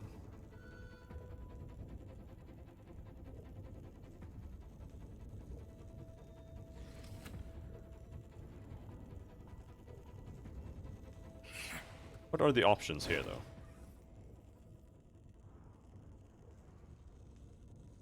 Try to relax the muscles that hold the sphincter closed.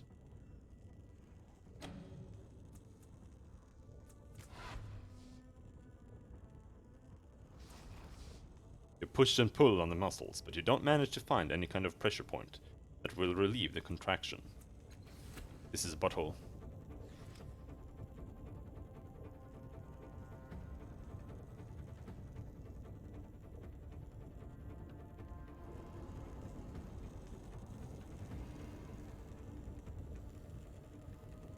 He's full-faced. Whatever that means.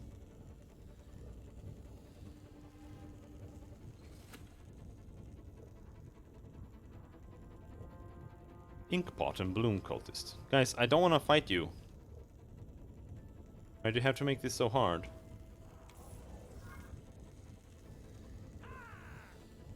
Good, I'm ready.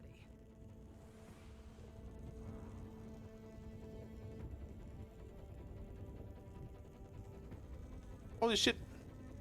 Are you hobbled? Super hobbled? Here I come.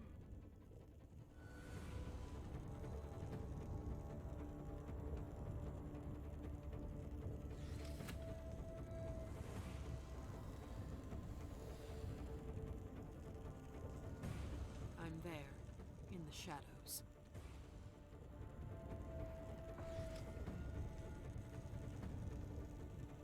Now don't kill me.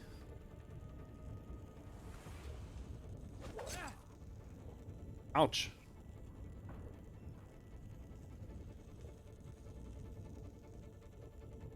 Come on, Inkpot. Had to be a dick. Ouch.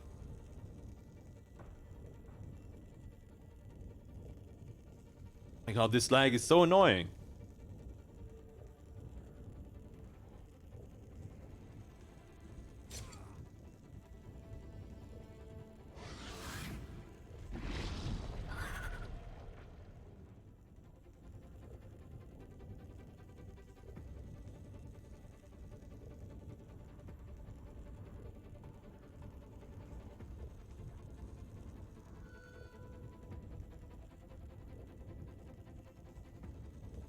Come on. They have me surrounded.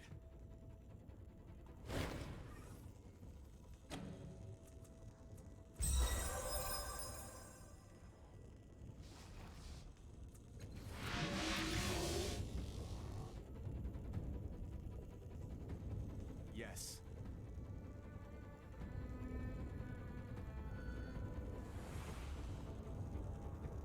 Let's see. Will we manage to use the thing, or will we manage to relax his sphincter muscles by massaging him first?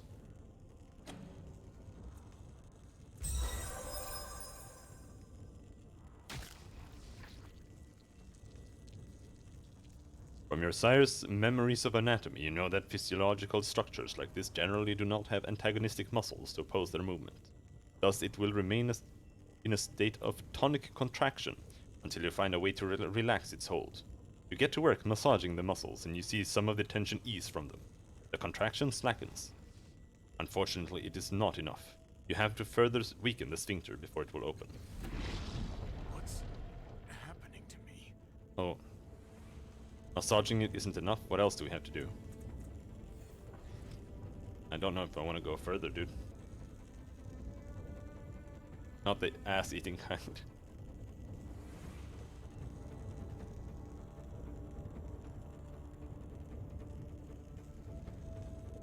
Come on! Oh.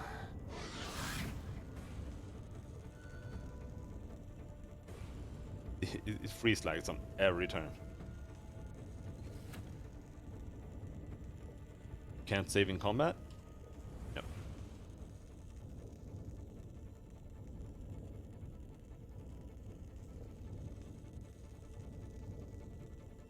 Look out below! Above! Sideways!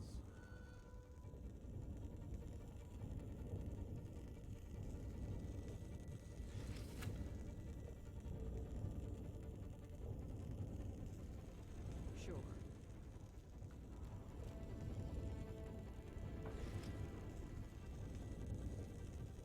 So we just have one more tongue cluster to poke at.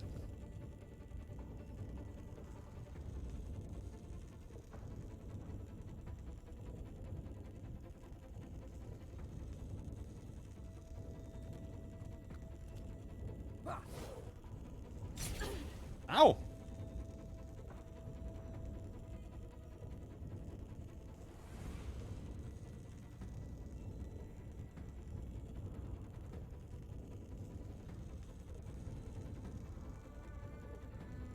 Oh no, he summons even more dudes! Me no like.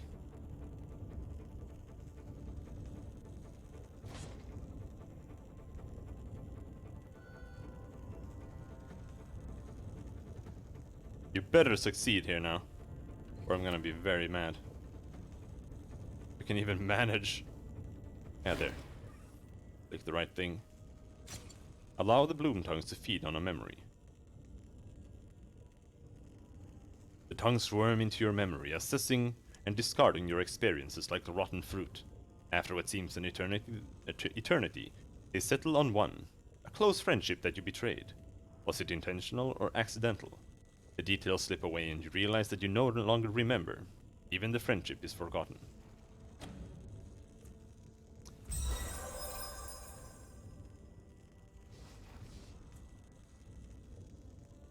You close your eyes and focus.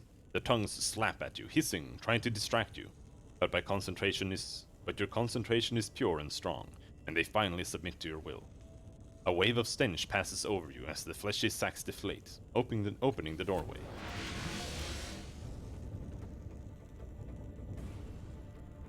Yes. Good. I'm ready. Alright,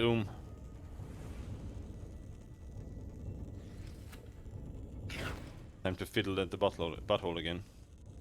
Your mastery of the tongue. Masters. Okay, never mind. Your mastery of the tongue clusters scattered around the chamber seems to have masked your scent, or perhaps made your entry more palatable. Whatever the case, the thick skin in front of the heart thins slowly. almost reluctantly, its fluids pumped away by some strange internal anatomy. The skin hangs like curtains of oozing meat, and the bloom's heart pulses from within. Yeah? Nothing can stop me now. Bail on the combat. I don't want to kill any of them. I do want this level up though. Ooh! Tier 5? Big. Hedge magic. Automatically succeed on the next quick fingers or smashing task. 1 use per day. Interesting. Successive attacks. When you kill an enemy, immediately make a bonus attack against the nearest enemy in range without moving. Plague spirits.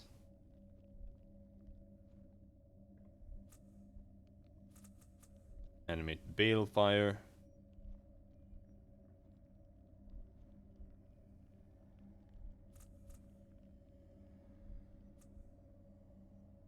I kind of like this.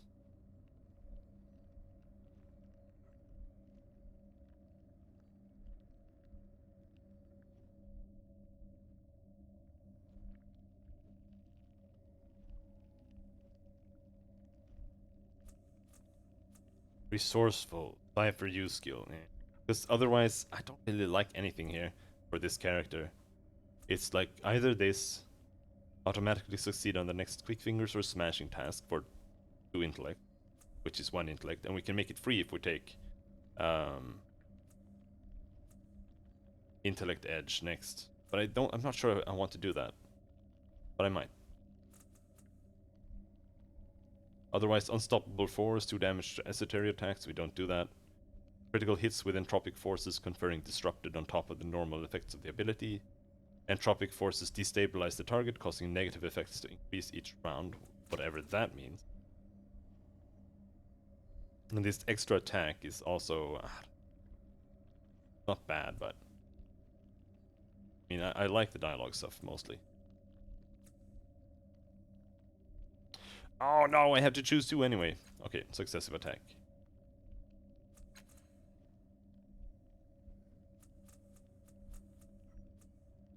So now the shields 10 armor, 5 resistance. So I have 16 armor. For free. Well, it costs a turn. Boom has 0 armor. Oh my god. Hello, Abacus. What are you doing here? Ahead you see a mass of bloom tongues, bigger than any you have encountered thus far. They wave gently, as if beckoning you forward. Your companions hesitate, looking to you. Any advice, Matkina? Oh, what? Is this like the last boss? This thing, she says, never taking her wary gaze from it, has destroyed the lives of more people than you have ever met. It's a predator. She glances at you only briefly before returning her eyes to the bloom's tendrils. Whatever you do, stay in control. Resist it. Show it you are strong. Otherwise, it will swallow you whole. It'll probably swallow him whole anyway, but, well, he's come this far. Oh, what's wrong? As soon as you ask the question, you already know the answer from the part of in your head. It is afraid. What are you thinking, Eritis? Thinking? Nothing. A broad smile splits his face. But this is the greatest adventure a hero has ever invented, isn't it? Matkina, let's go in together. Her eyes widen. Are you insane? She looks you up and down. Perhaps you are. I will not. The bloom is a terror. If you want what it knows, you'll have to get it yourself. I can't do this alone. We'll be okay. Will we?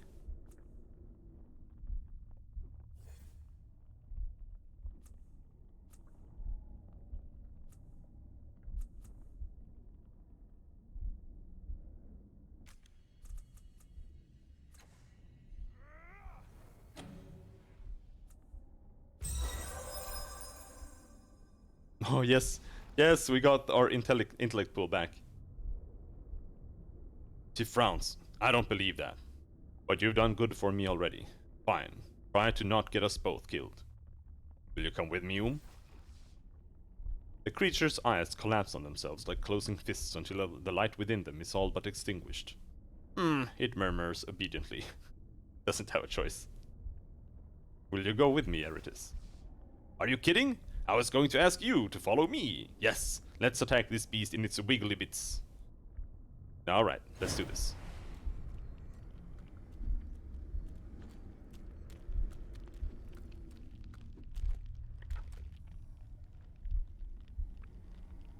We're just gonna ignore this guy.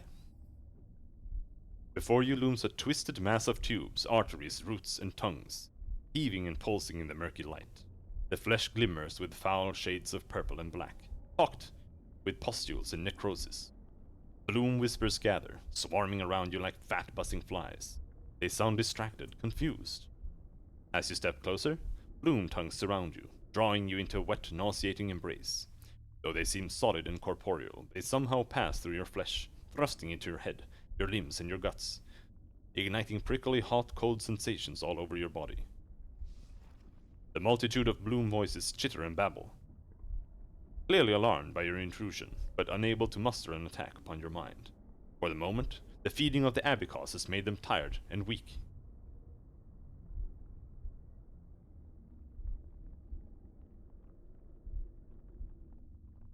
Stab the heart with the transdimensional scalpel.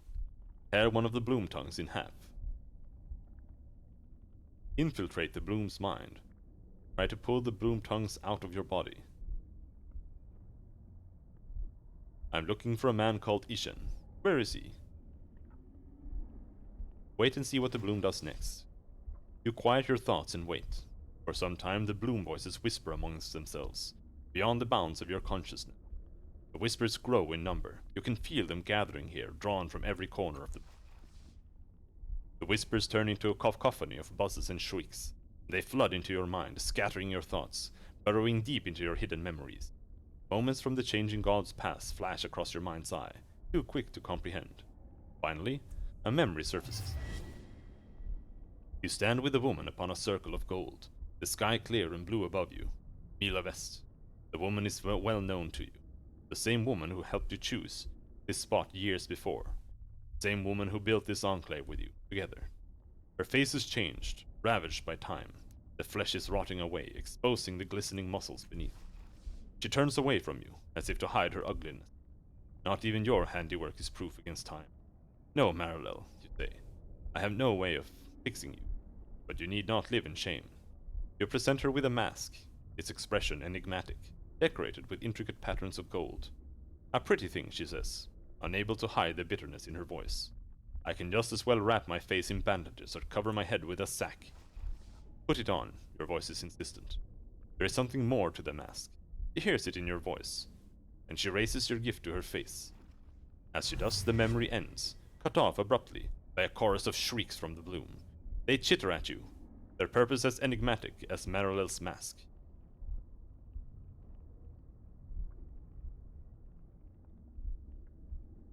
Show me the rest of the memory. The bloom voices chitter and click, sounding close. Gathered around you like a pack of beasts, you sense hunger from them. If you want to see the rest of the memory, you'll have to feed them other memories. Recollections that bear something in common with the one you just witnessed.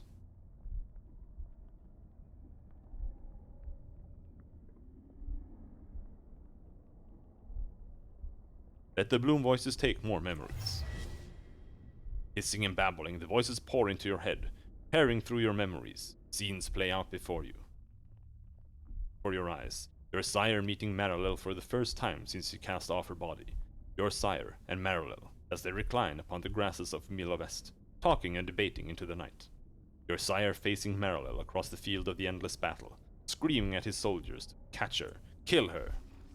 Ravenous. The voices devour every memory of Marilel that is hidden in your mind.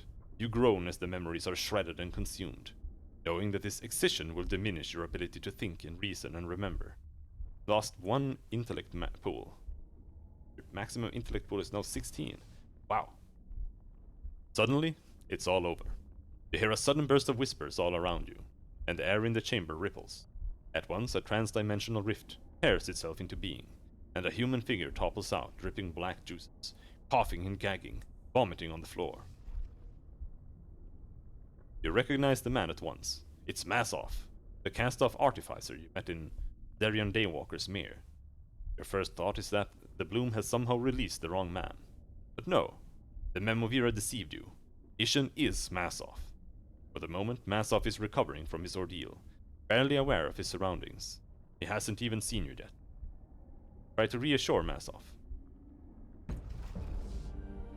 You try to call out to Masov, but you can't find the words. Fragments of memories drift in and out of your consciousness as the Bloom digests them. The unfinished memory of Mila West bubbles to the surface. Playing out in your mind's eye, you're facing Marilyn, the first cast-off, as she holds the mask you gave her. Put it on, you hear yourself say. She places the mask over her face. At once, it melds with the flesh and her face becomes that of a lovely young woman. Her eyes widen, knowing that something has changed, and you hold up a looking glass for her to see. She laughs aloud, a sound you haven't heard from her in years. You can change your face at will, you say to her. Try it. Marilyn nods, watching the looking glass carefully, and her face morphs into that of an old woman, then a homely beggar lady, then a Vargellan, and a dozen more. The last face you see is dark-haired, regal in bearing. It is the face of the Memovira. Accompanied by a distinct sense of hunger from the Bloom, the memory fades. You hear a sharp intake of breath from Matkina.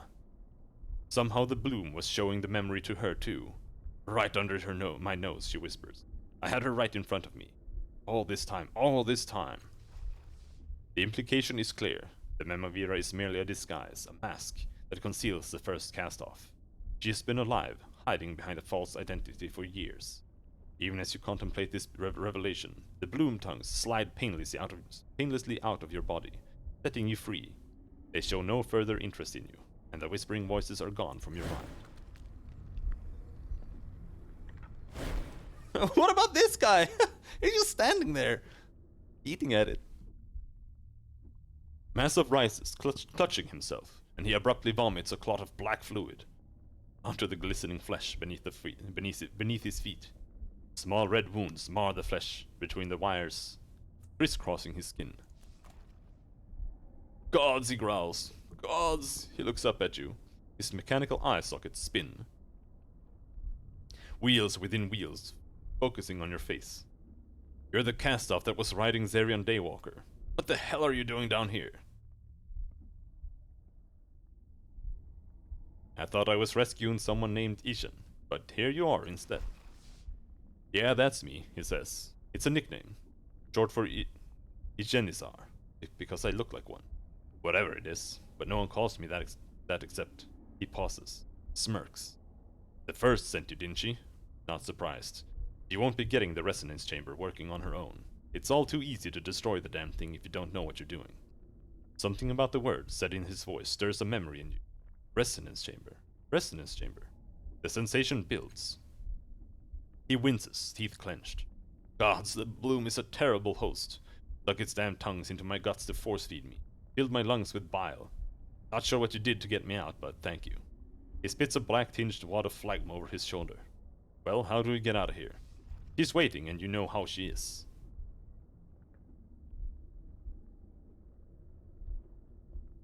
Hold on. How did you end up a prisoner to begin with? The Bloom took me, he says, with a careless shrug. Not a surprise, it's not happy with the first, but you probably already know that. So it took me, because it knows I am important to her. He says this casually, and without the faintest hint of pride. Anyway, I should get back to the first. She's going to be... He waves a hand. Well, you know. I don't know, actually. I thought I was working for the Memovira until just a few minutes ago. His expression goes wooden. Skist, he says, rubbing his forehead. Look, don't tell her I said anything. I don't need anyone shouting at me right now, let alone her. This is the worst headache I've ever had. But a headache is uncoiling through your head now as well. Alarm spreads over Maslov's face, and he reaches out to catch you as you topple forward. You're underwater. The fading pulse of a sonar alarm ripples through the water, then it's gone.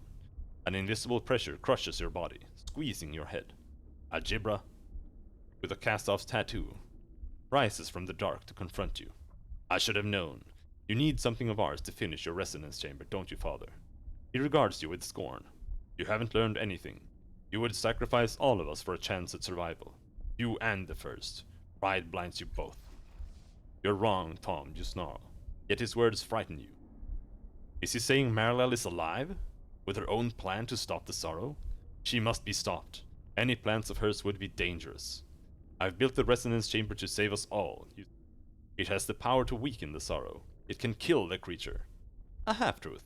The chamber certainly has the power, but who knows if it would be enough to kill.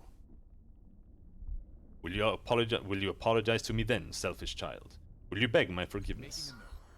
You lie. You always have, Tom says calmly. Although your motives differ, Marilel's plan and yours will result in the same end. The destruction of every last cast-off. I will not allow this to happen.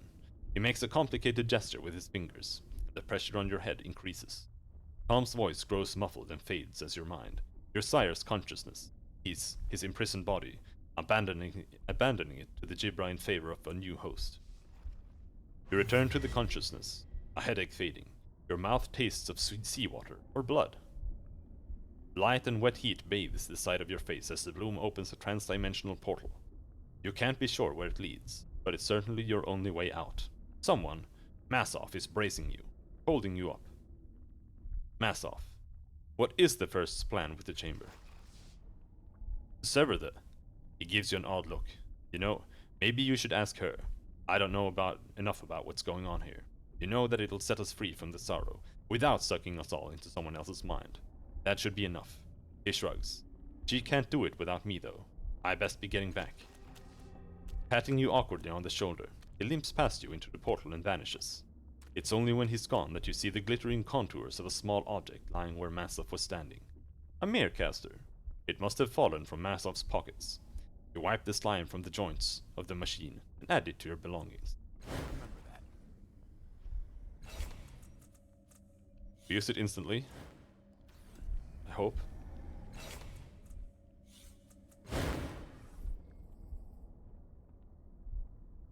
This Merecaster is hot to the touch.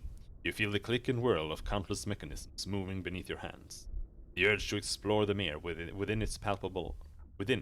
is as palpable as thirst. Inspect the Merecaster. The clicking of the mechanisms within the device is a rhythmic thing, like a drumbeat, like soldiers marching in perfect, helpless unison.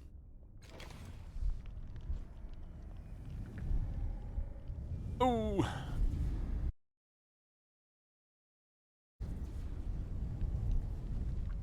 As your consciousness coalesces, you find yourself in an underground bunker, which is shaking from an attack far above. You stand mid-salute in front of a cast-off encased in an articulated metal carapace. He's so skeletal you doubt he could move without it. You remember his name is Lovak, Paj reckons second in command in the endless battle. 3 advisors sit behind him. Lovak shakes his synth-encased head and addresses you. Don't worry about the message, Perisale. It's been rendered moot. We're just lucky Commander Reckon made it out of Mila Vest alive. She missed the destruction of the sanctuary by moments. A thunderous explosion rocks the bunker, sending everyone staggering. As you can see, we have troubles of our own, Lovak says, getting back to his feet. The Changing God's latest ploy has paralyzed the Reconciler of Truth. Of course, Heaven's Rejoinder remains functioning, which means we cannot reverse their successes while they can reverse ours.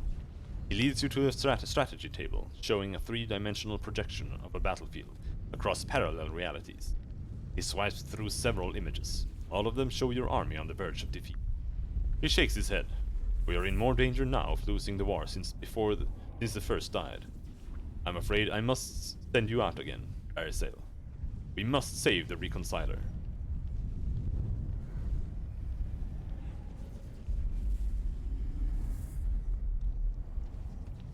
How did the massacre at Mila Vest happen? How did the shields come down? I don't know. Maybe the sorrow finally grew enough to smash through. Maybe there was a traitor. I have heard nothing.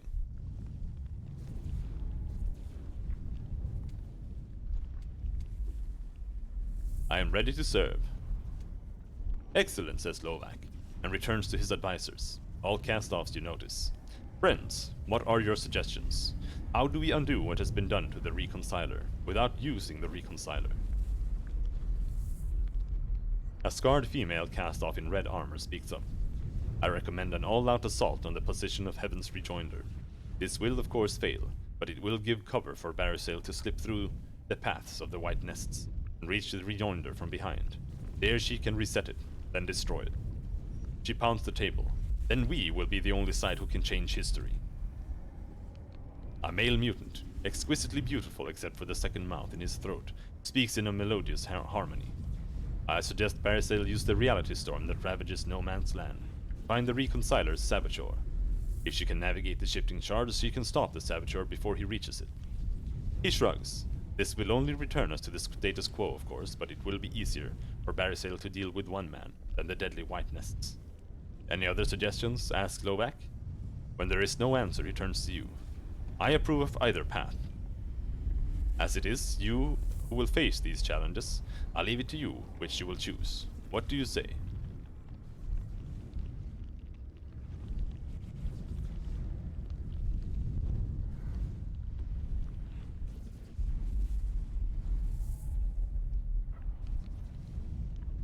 Tell me more about these white nests. The white nests, says Slovak, are the catacombs where the Chalcedon breathes his Stratharian Warmoth. Warmoth? A horrible place. I don't know what the tunnels were originally used for, but now they are a tangled mess of webs and larvae. It's filled with traps, since the enemy knows the tunnels are a vulnerable approach, but the real danger is the moths themselves. Horrible creatures whose phosphorescent glow withers the flesh and maddens the mind. It shivers. Once they sense your presence, they will not rest until you are dead. It won't be an easy approach, by any means.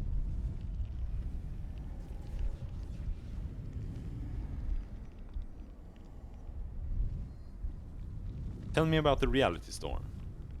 We and the changing god have used the Reconciler of truth and Heaven's Rejoinder so often, and at such cross purposes, that there are no places in the no man's land between our front lines, where no single reality holds sway. Fractured ripples of possibility drift across the field like squalls of rain, changing all in their path and offering entry into other times and versions of the present. And of course, once one enters a different version of reality, then all the shards one encounters in that reality are different too. He pales. It's the less deadly route, but it's still possible to be lost forever into it. Oh.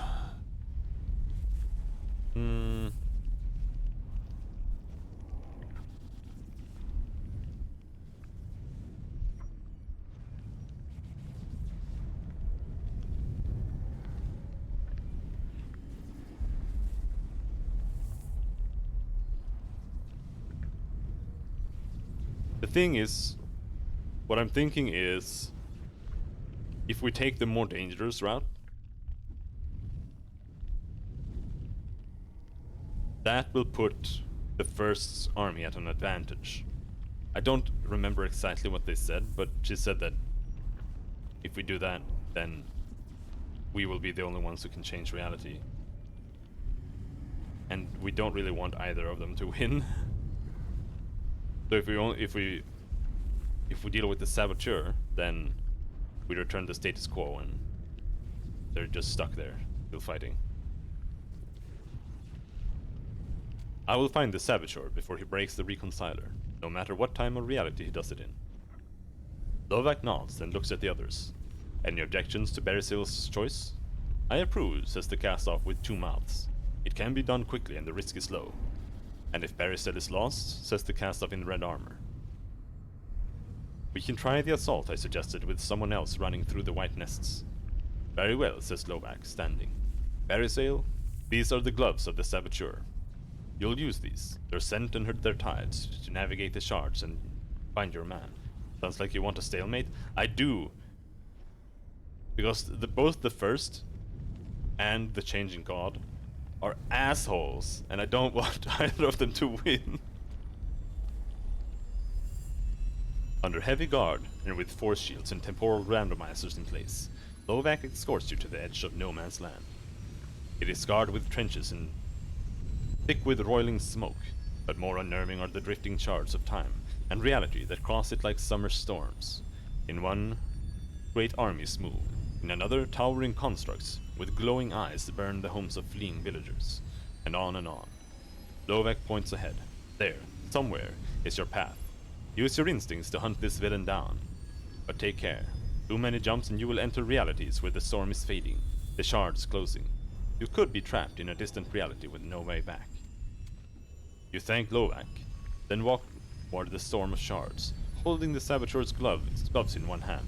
Strange as it seems, the scheme seems to be working. Some of the shards do not have the right smell at all, and you're able to discount them entirely. Some are harder to decide upon, but eventually you're able to narrow it down to 3. A moonlit lake, a canyon full of glancing sun, and fitting shapes, a storm of swirling chaos.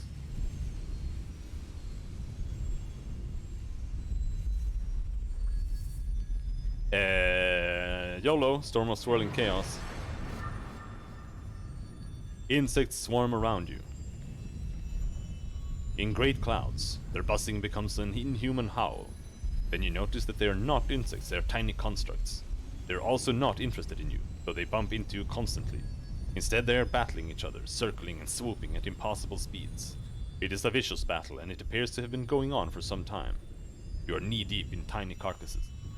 Ahead of you, the insects buzz in and out of the drifting shards of the reality storm.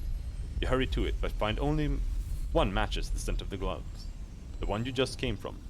You step back into the reality you know, and face your choices again. Choose the sunny canyon. You stand at the edge of a sunlit canyon, watching an aerial battle between naked men and women strapped into wooden cloth glide wings. Half of the wings bear the colors of the changing god, and the other half bears the first's. The flyers slash at each other with long razored poles, trying to tear fabric and flesh, and every now and then a wing goes spiraling down into the canyon. You see the shard storm swirling on a mesa in the middle of the canyon, and race for the bridge that leads to it. 3 shards feel promising: a dense forest at night, rolling farmlands in the setting sun, and a muddy battlefield in the rain.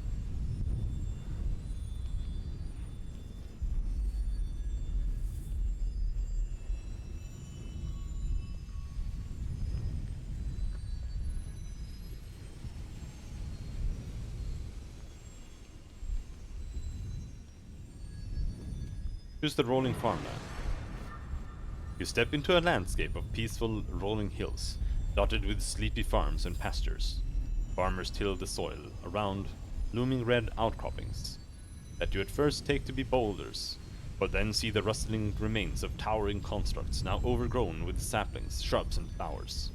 Children play on them, fighting with sticks and calling each other Chalcedon and Reckon. On a hillside, walled off and untilled, the shards of the reality storm still twist and mingle. You make your way into them by hedge-rowed lanes. Only one matches the scent of the gloves, the one you just came from. Step back into the lip of the sunlit canyon and face your choices again.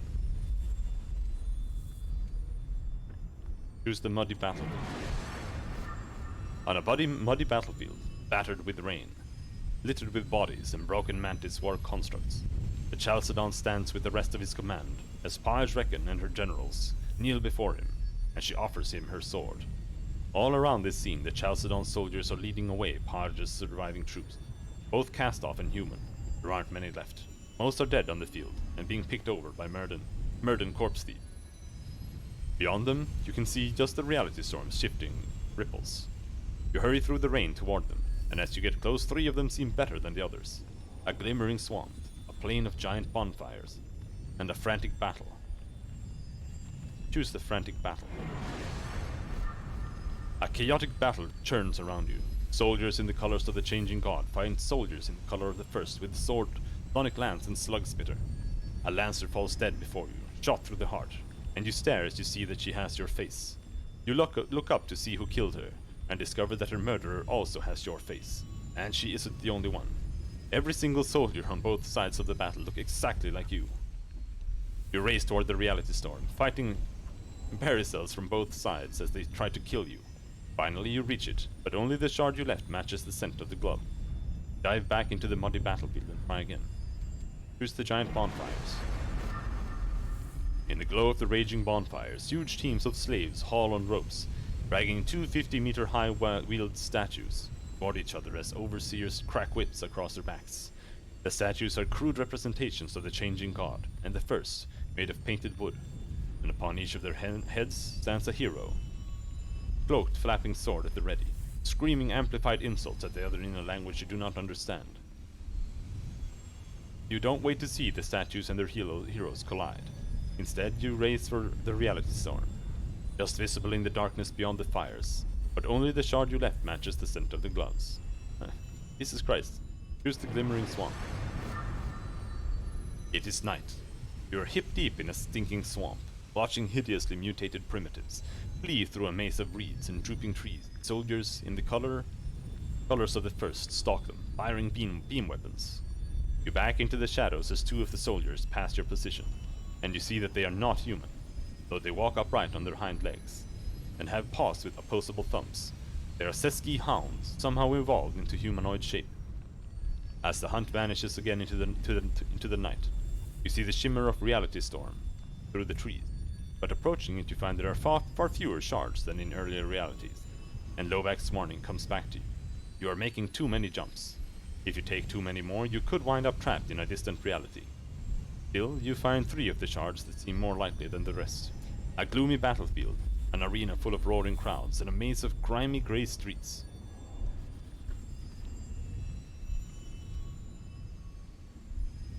Choose the gloomy battlefield.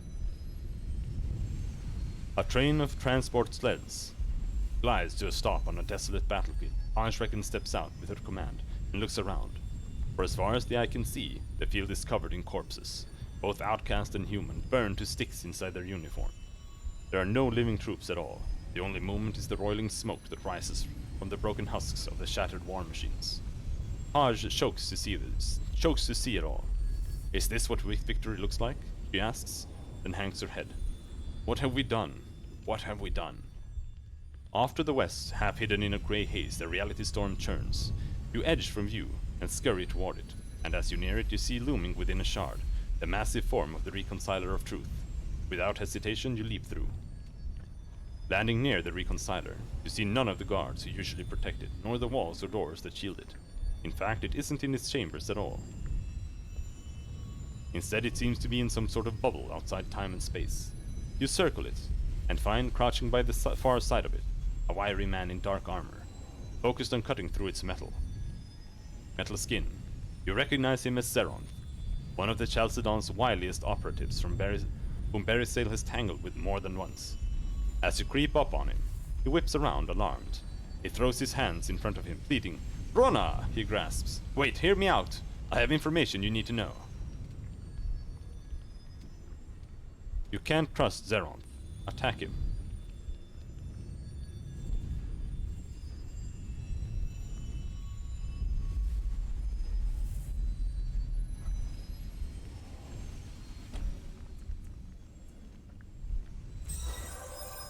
You lunge at him with your sword. He tries to parry with a displacer wand, which would teleport you 2 paces in any direction he desired, even into rock or metal, but you evade the stroke and run him through. He collapses, bleeding onto the ground, and you cut his throat. The Reconciler of Truth is safe, at least for now.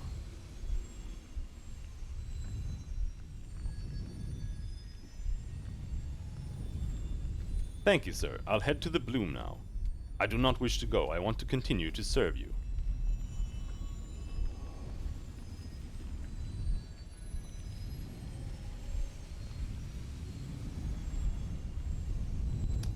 Does this make sense? I think this feels bugged. This should be the options for whatever comes after this. I do not wish to go. I want to continue to serve you. What you or I want matters not, says Lovak. If the commander orders it, it will be. Now off you go. With a bow you leave the bunker and find the Z-Drake roost. There you mount the Drake. The grooms have saddled for you and fly towards Siga's cliffs. When you reach it, you bank towards its base and land near the living mountain of flesh that is the Bloom. The guards at the nearest orifice tells you Paj Reckon is with the Memovira, and after entering and traveling through the Bloom's canals, you reach their fortress. The guards admit you without a word, and you are ushered into an antechamber and told to wait. From behind a door you hear the voice of Paj Reckon, raised in frustration. If the sorrow is strong enough to enter Mila West, Paj is saying, then it's our primary enemy. We must either finish the changing god quickly, or unite with him to destroy it. A voice you recognize as the Memovira answers, "You have it reversed, sister. We will use the sorrow to destroy the changing god. All we must do is turn it his way." Paj groans, and I'm to take this message to the survivors, that they should let the monster which killed us walk free, hoping it might strike our enemy first. Why don't you tell them, sister? Why not reveal yourself at last? The door slides open, and the Memovira enters.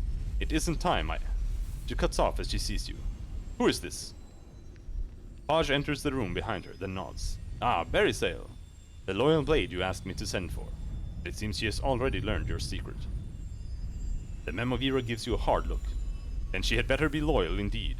Introduce us. Berisale, says Paj. May I present the first, our brave leader.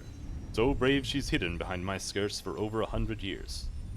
Enough, Paj, snaps the first, then looks you over. I asked Commander Reckon to bring me her best, for in the coming days I will have need of an agent who will act without flinching, no matter what the order. Is that you, Berisale Brunna?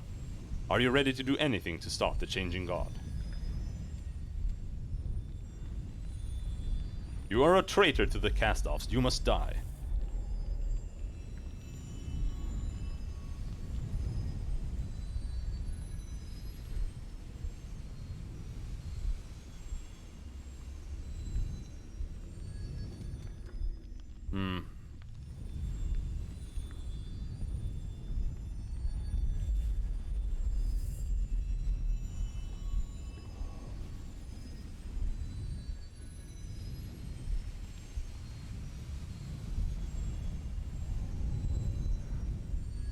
I am honored to be chosen, but my loyalty is to the commander I have known all these years. I will do as Paj orders.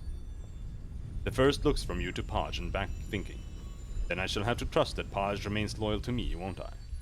He turns to Paj. General, what are your orders for your blade? Paj faces you, squaring her shoulders. Berisale, protect the first and follow her orders in all things. As of now, she is your commander, not I. As the first welcomes you, a force like a fist starts to wrench you back to your own body. The last thing you hear is your new commander saying, "The last child is coming, Berisale. We must be prepared."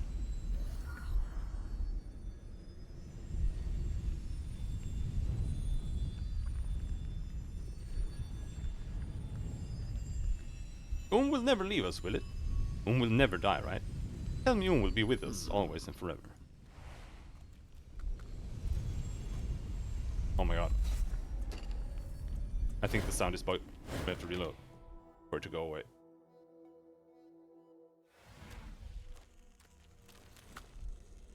Yeah. What is this guy doing? The creature appears to be gorging on the trans-dimensional energies of the heart. It pays no attention to it. Okay, I mean, handle it. if you don't give a shit, then I don't give a shit.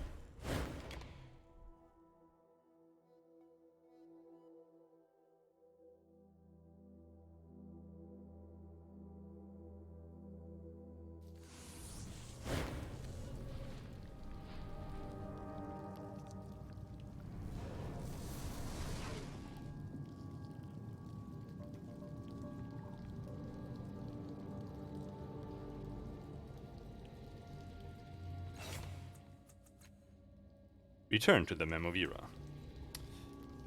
Alright, Done. wouldn't mind napping first though.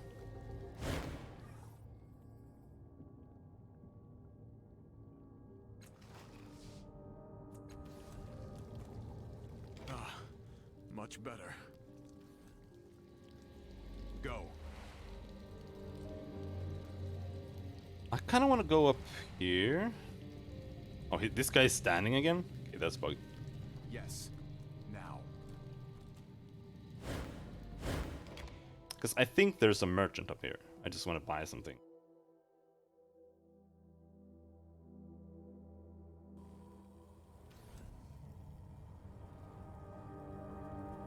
Yes.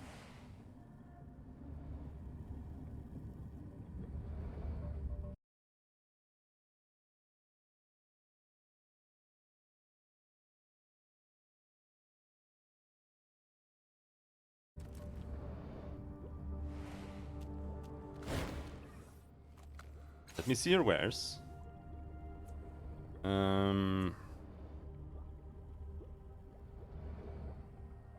+1 speed edge.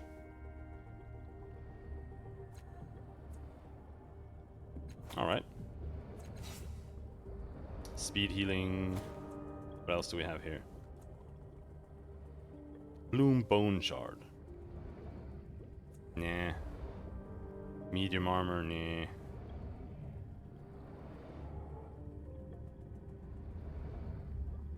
I mean... Nah. I could use it, but... fuck it.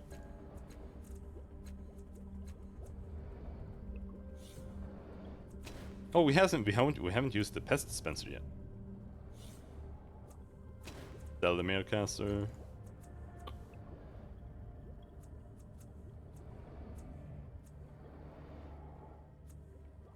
Oh, this is just a cipher? Yes, we can keep it.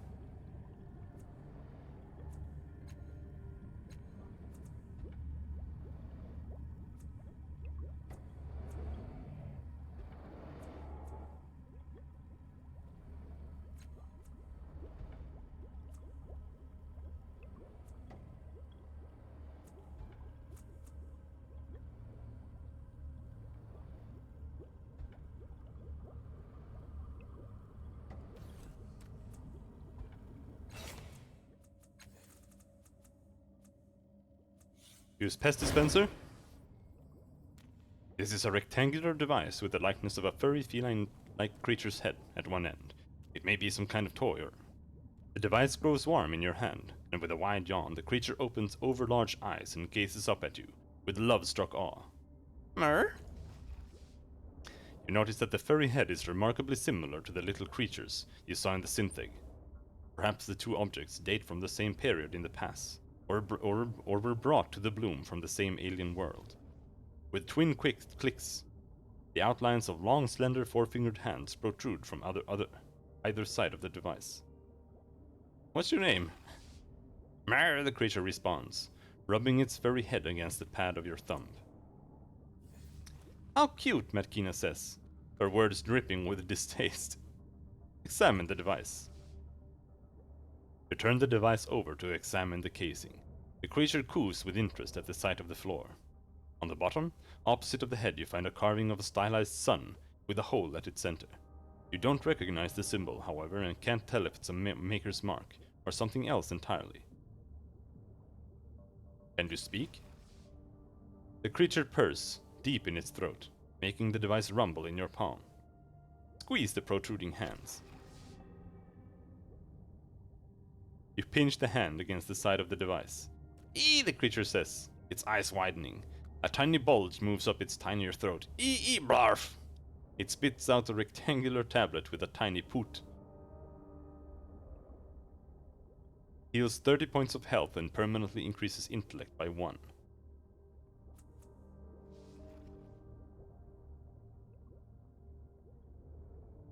You pick up the object. It smells of fruit and makes your skin tingle. You look back at the creature. It says, its eyes darting between the tablet and your mouth. Apparently you're supposed to eat it. Squeeze the protruding hands again.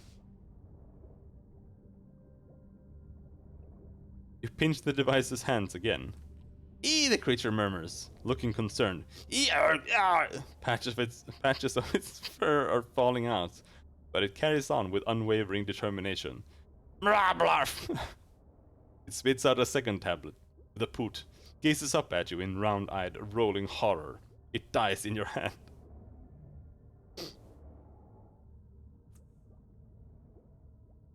Well, we got another one. The creature's fur falls away in a shower of tiny hairs, and its flesh puckers and dries, tearing like old paper. The large eyes burst with an oddly satisfying double pop. It seems you will be getting no more tablets from this device. Oh no, Eritis says, crestfallen. You hugged it to death. Dismantle the device and search for valuables inside.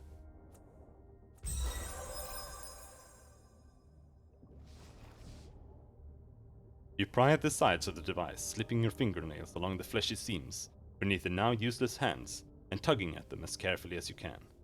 Without warning, the device cracks apart with a spray of pink fluid and tiny organs. Sorting through the gore, you find a tiny blinking nodule. Perhaps this is what was keeping the creature alive all the time. Refills all stat pools. F indeed. Man, how bad is our cipher sickness? It's really bad.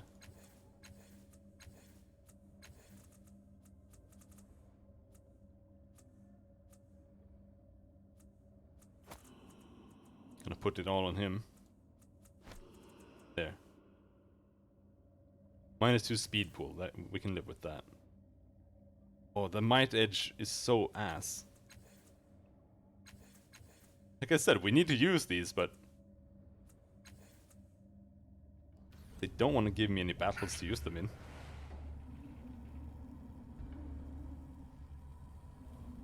Wait.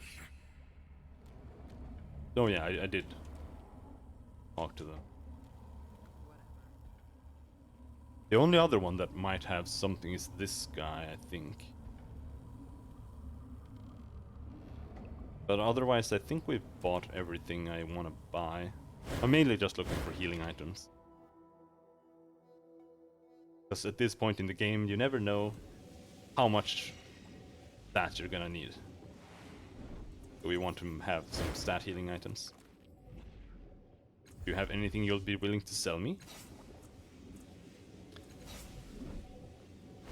Healing? Speed healing? Might healing? Int healing?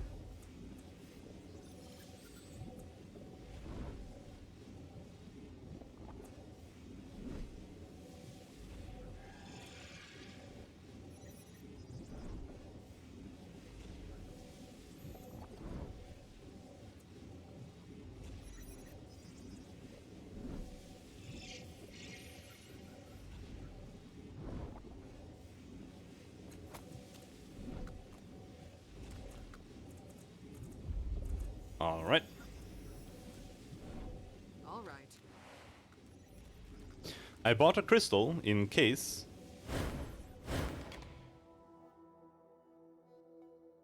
Rin never comes back. But I'm not sure. I'm not convinced that she's not dead.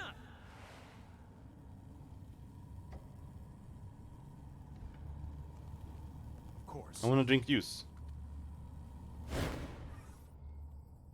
Drink. All right. Bloom pea. Alright. Time to progress this story.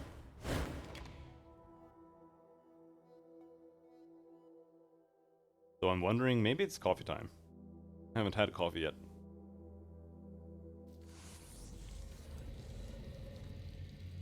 I'm going. Oh, we haven't looked at this thing again. Nothing here.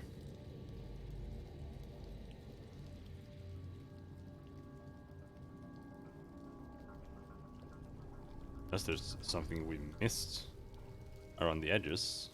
We've looked at that already. And the only thing we have left to do here is like punch the Anine if we want to, but I don't really want to. Fine. So yeah, how about that? We take a little tea break, make some coffee, and then we'll head back to the Memovira and see what happens. I'll be right back.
I should really get moving before someone tries to kill me.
rotting carcass here.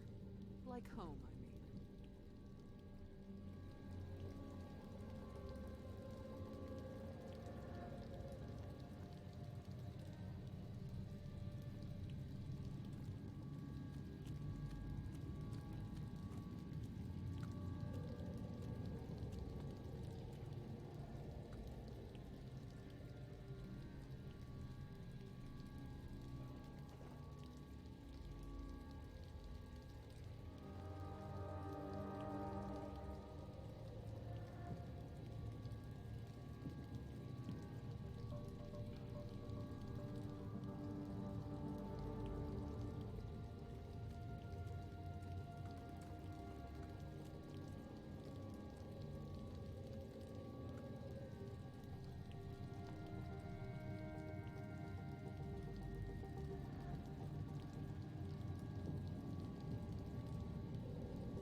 I get the feeling this place wants to nibble on me.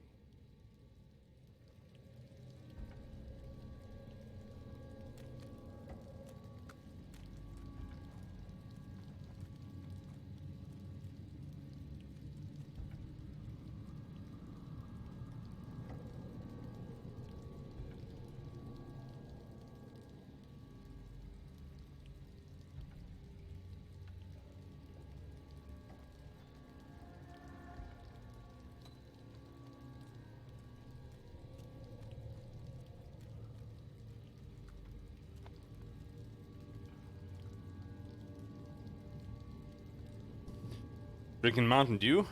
Well, alright, I suppose. I don't really drink sodas anymore. At all.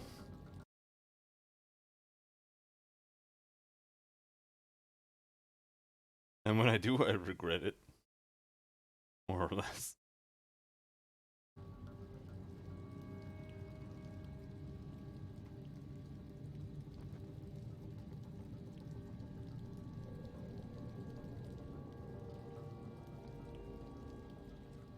2 liters a day?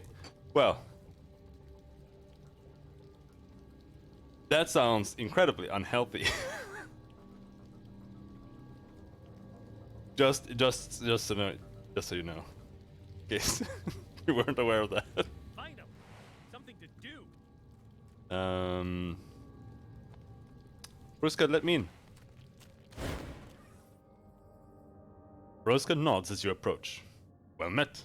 Need something? Masov, I mean Ishin. Should have found his way back by now. Is he safe? So, his story was true. She looks you up and down with new admiration. I admit, I didn't expect to see either of you alive again. Yes, he's safe. And the Memovira is expecting you. She will see you whenever you are ready. She gives a surreptitious glance to the other guard and says to you in a low tone. You should know the Memovira seemed angry that you succeeded. She shakes her head. I don't understand it either, but I've seen her like this before. My advice? Take care of any unfinished business you have before you go to see. That's assuming you have to see her, of course.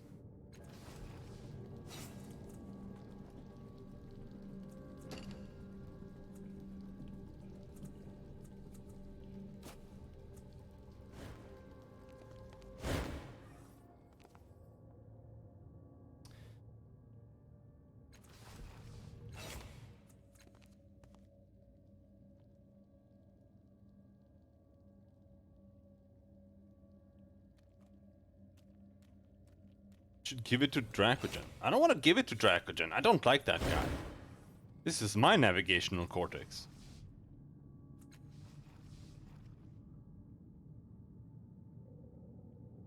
Local denizens refer to this planet as the Ninth World. It has also been called Dirt or Earth. Oh, so we are on Earth. Put the cortex away. I'm ready to see the Memovira now. He nods. Follow me.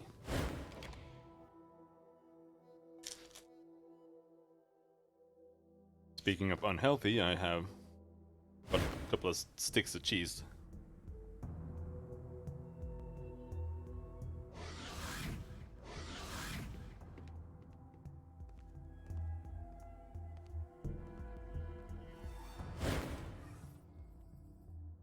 The Memovira's gaze is strong and unflinching, though her face is lined and stress marks her mouth. Impressive, she says, though her words are clipped. Even with everything I'd heard you had done, I did not actually think you would succeed. I underestimated him twice now. It will not happen again.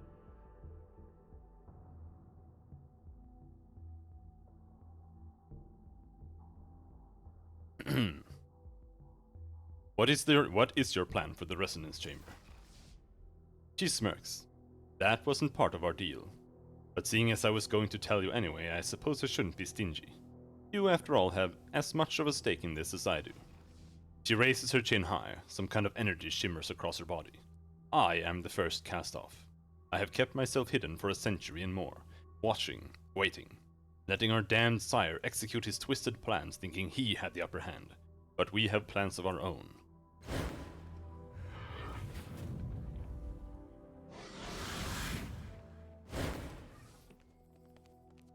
Suddenly, several familiar cast-offs materialize out of nowhere. You can't place all of their faces, but you immediately recognize Paj Reckon. The trim figure of Barisail is also among them. Our sire thought to use the resonance chamber to subsume us, but I have learned it can stop the sorrow in another way. It is the door to our freedom, and you have returned to me, my key. Then the Memovira, the first, makes a sweeping gesture towards Massoff behind her.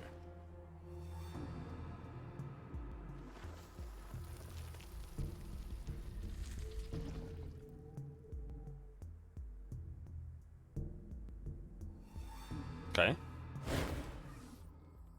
As you can see, my agents have retrieved the resonance chamber from the reef. With Massoff returned, we can use the chamber to sever the tidal connection that draws the sorrow to us like a war moth. Then we will be free forever, from the sorrow, from having to hide in Mila Vest, or this wretched bloom, from all our sire's stratagems. We will finally be ourselves. You didn't notice while the first was speaking, but Matkina's eyes are staring at one of the first's companions. She actually looks frightened.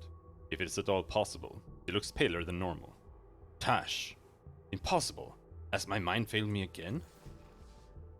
Now that she says his name, it's obvious. This is the man whose body you inhabited in Matkina's Merecaster so long ago. His only reply is a leering grin. You're dead! I killed you! Her brow furrows. Didn't I? That's certainly what you remember. His unpleasant grin widens. Our freedom is finally at hand, thanks to you. She laughs to herself softly, as though to some inside joke.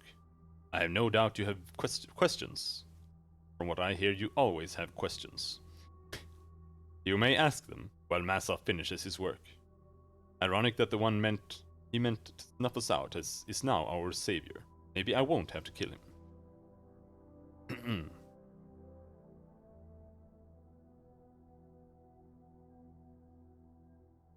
Maybe we should not ask any questions this time.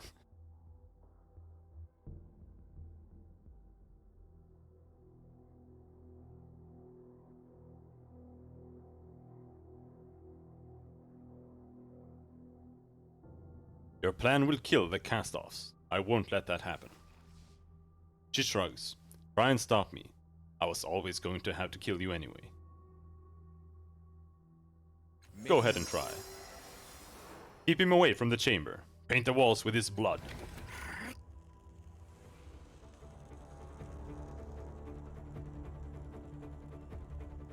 Prevent Massoff from activating the resonance chamber, and remove the neural lock. placed on it. Wait, what's going on?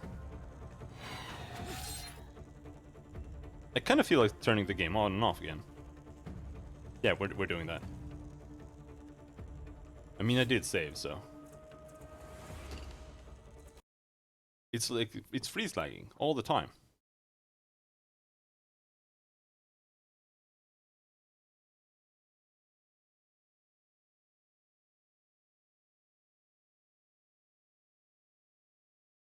I hope this fixes it.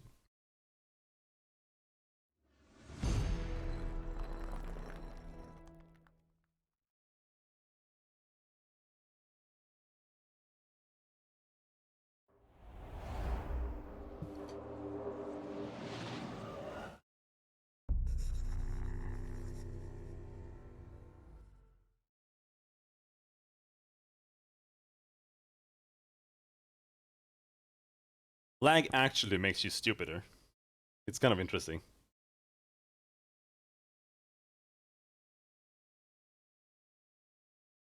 It's so annoying to deal with. You start making worse decisions.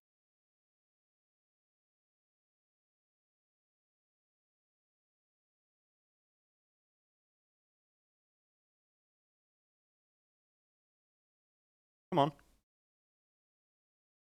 You can do it. I believe in you.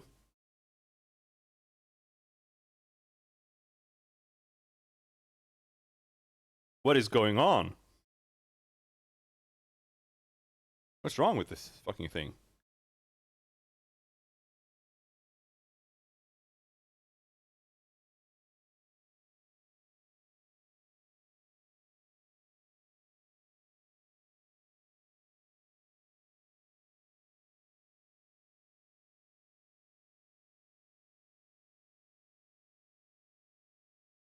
Now the game doesn't want to work at all.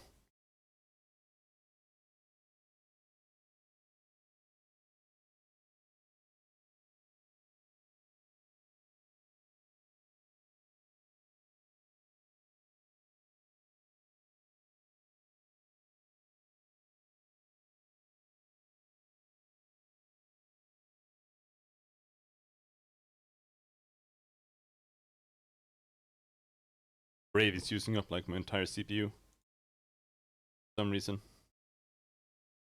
I fucking hate browsers. The modern internet is the worst fucking thing ever made. It is so bad in every single way. I hate literally every single thing about it. Where is this thing? Torment. Knights of Numenera.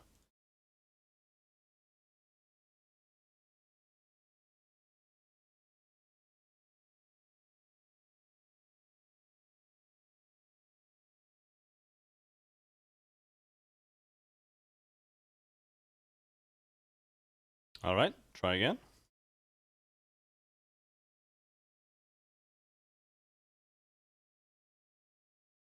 This is really weird.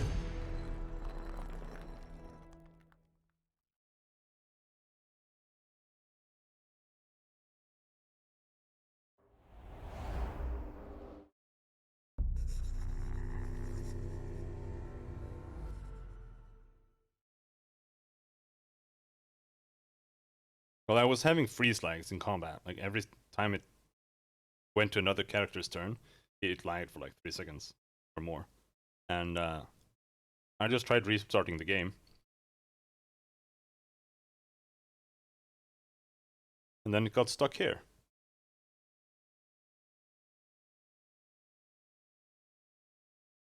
And it's doing it again.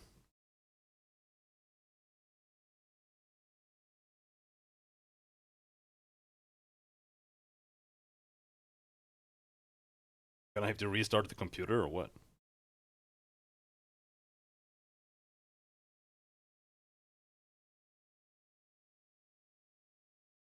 How does this make any sense?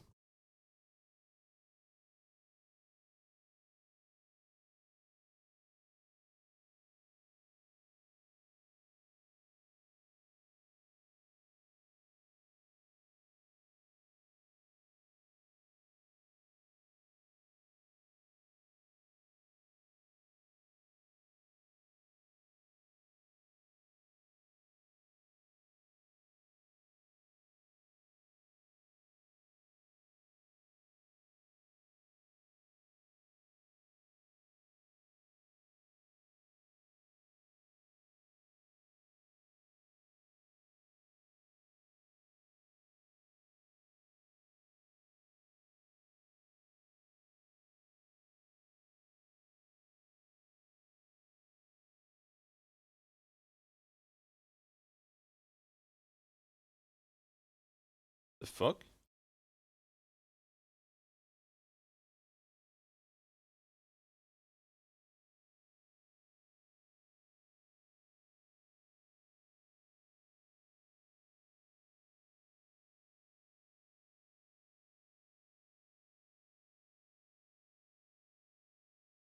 This is just embarrassing.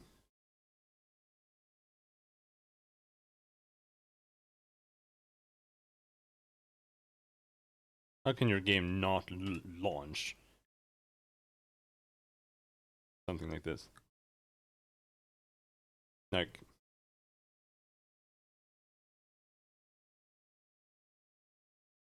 I don't see any reason why it should be like this.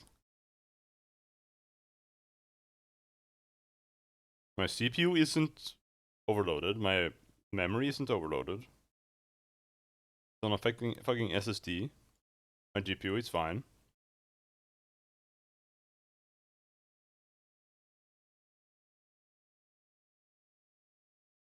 There's no reason for this.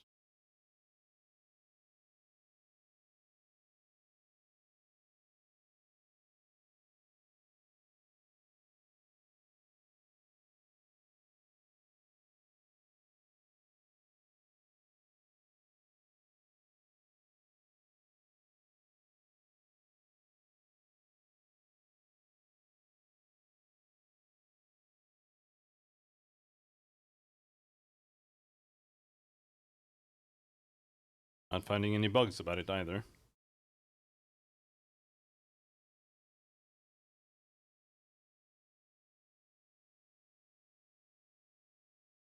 Motherfucker.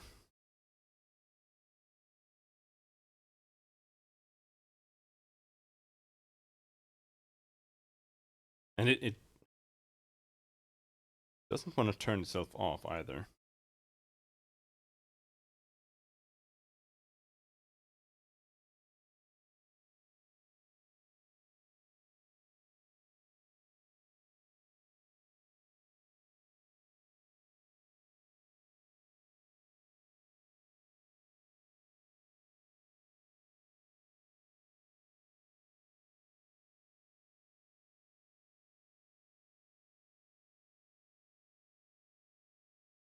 Yeah, that seems like the only option. I just hate doing it.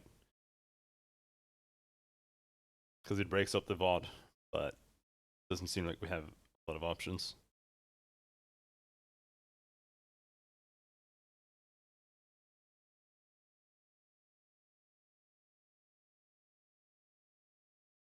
Yeah, I don't know what else to do, so I'll be right back in like 5 minutes, I suppose.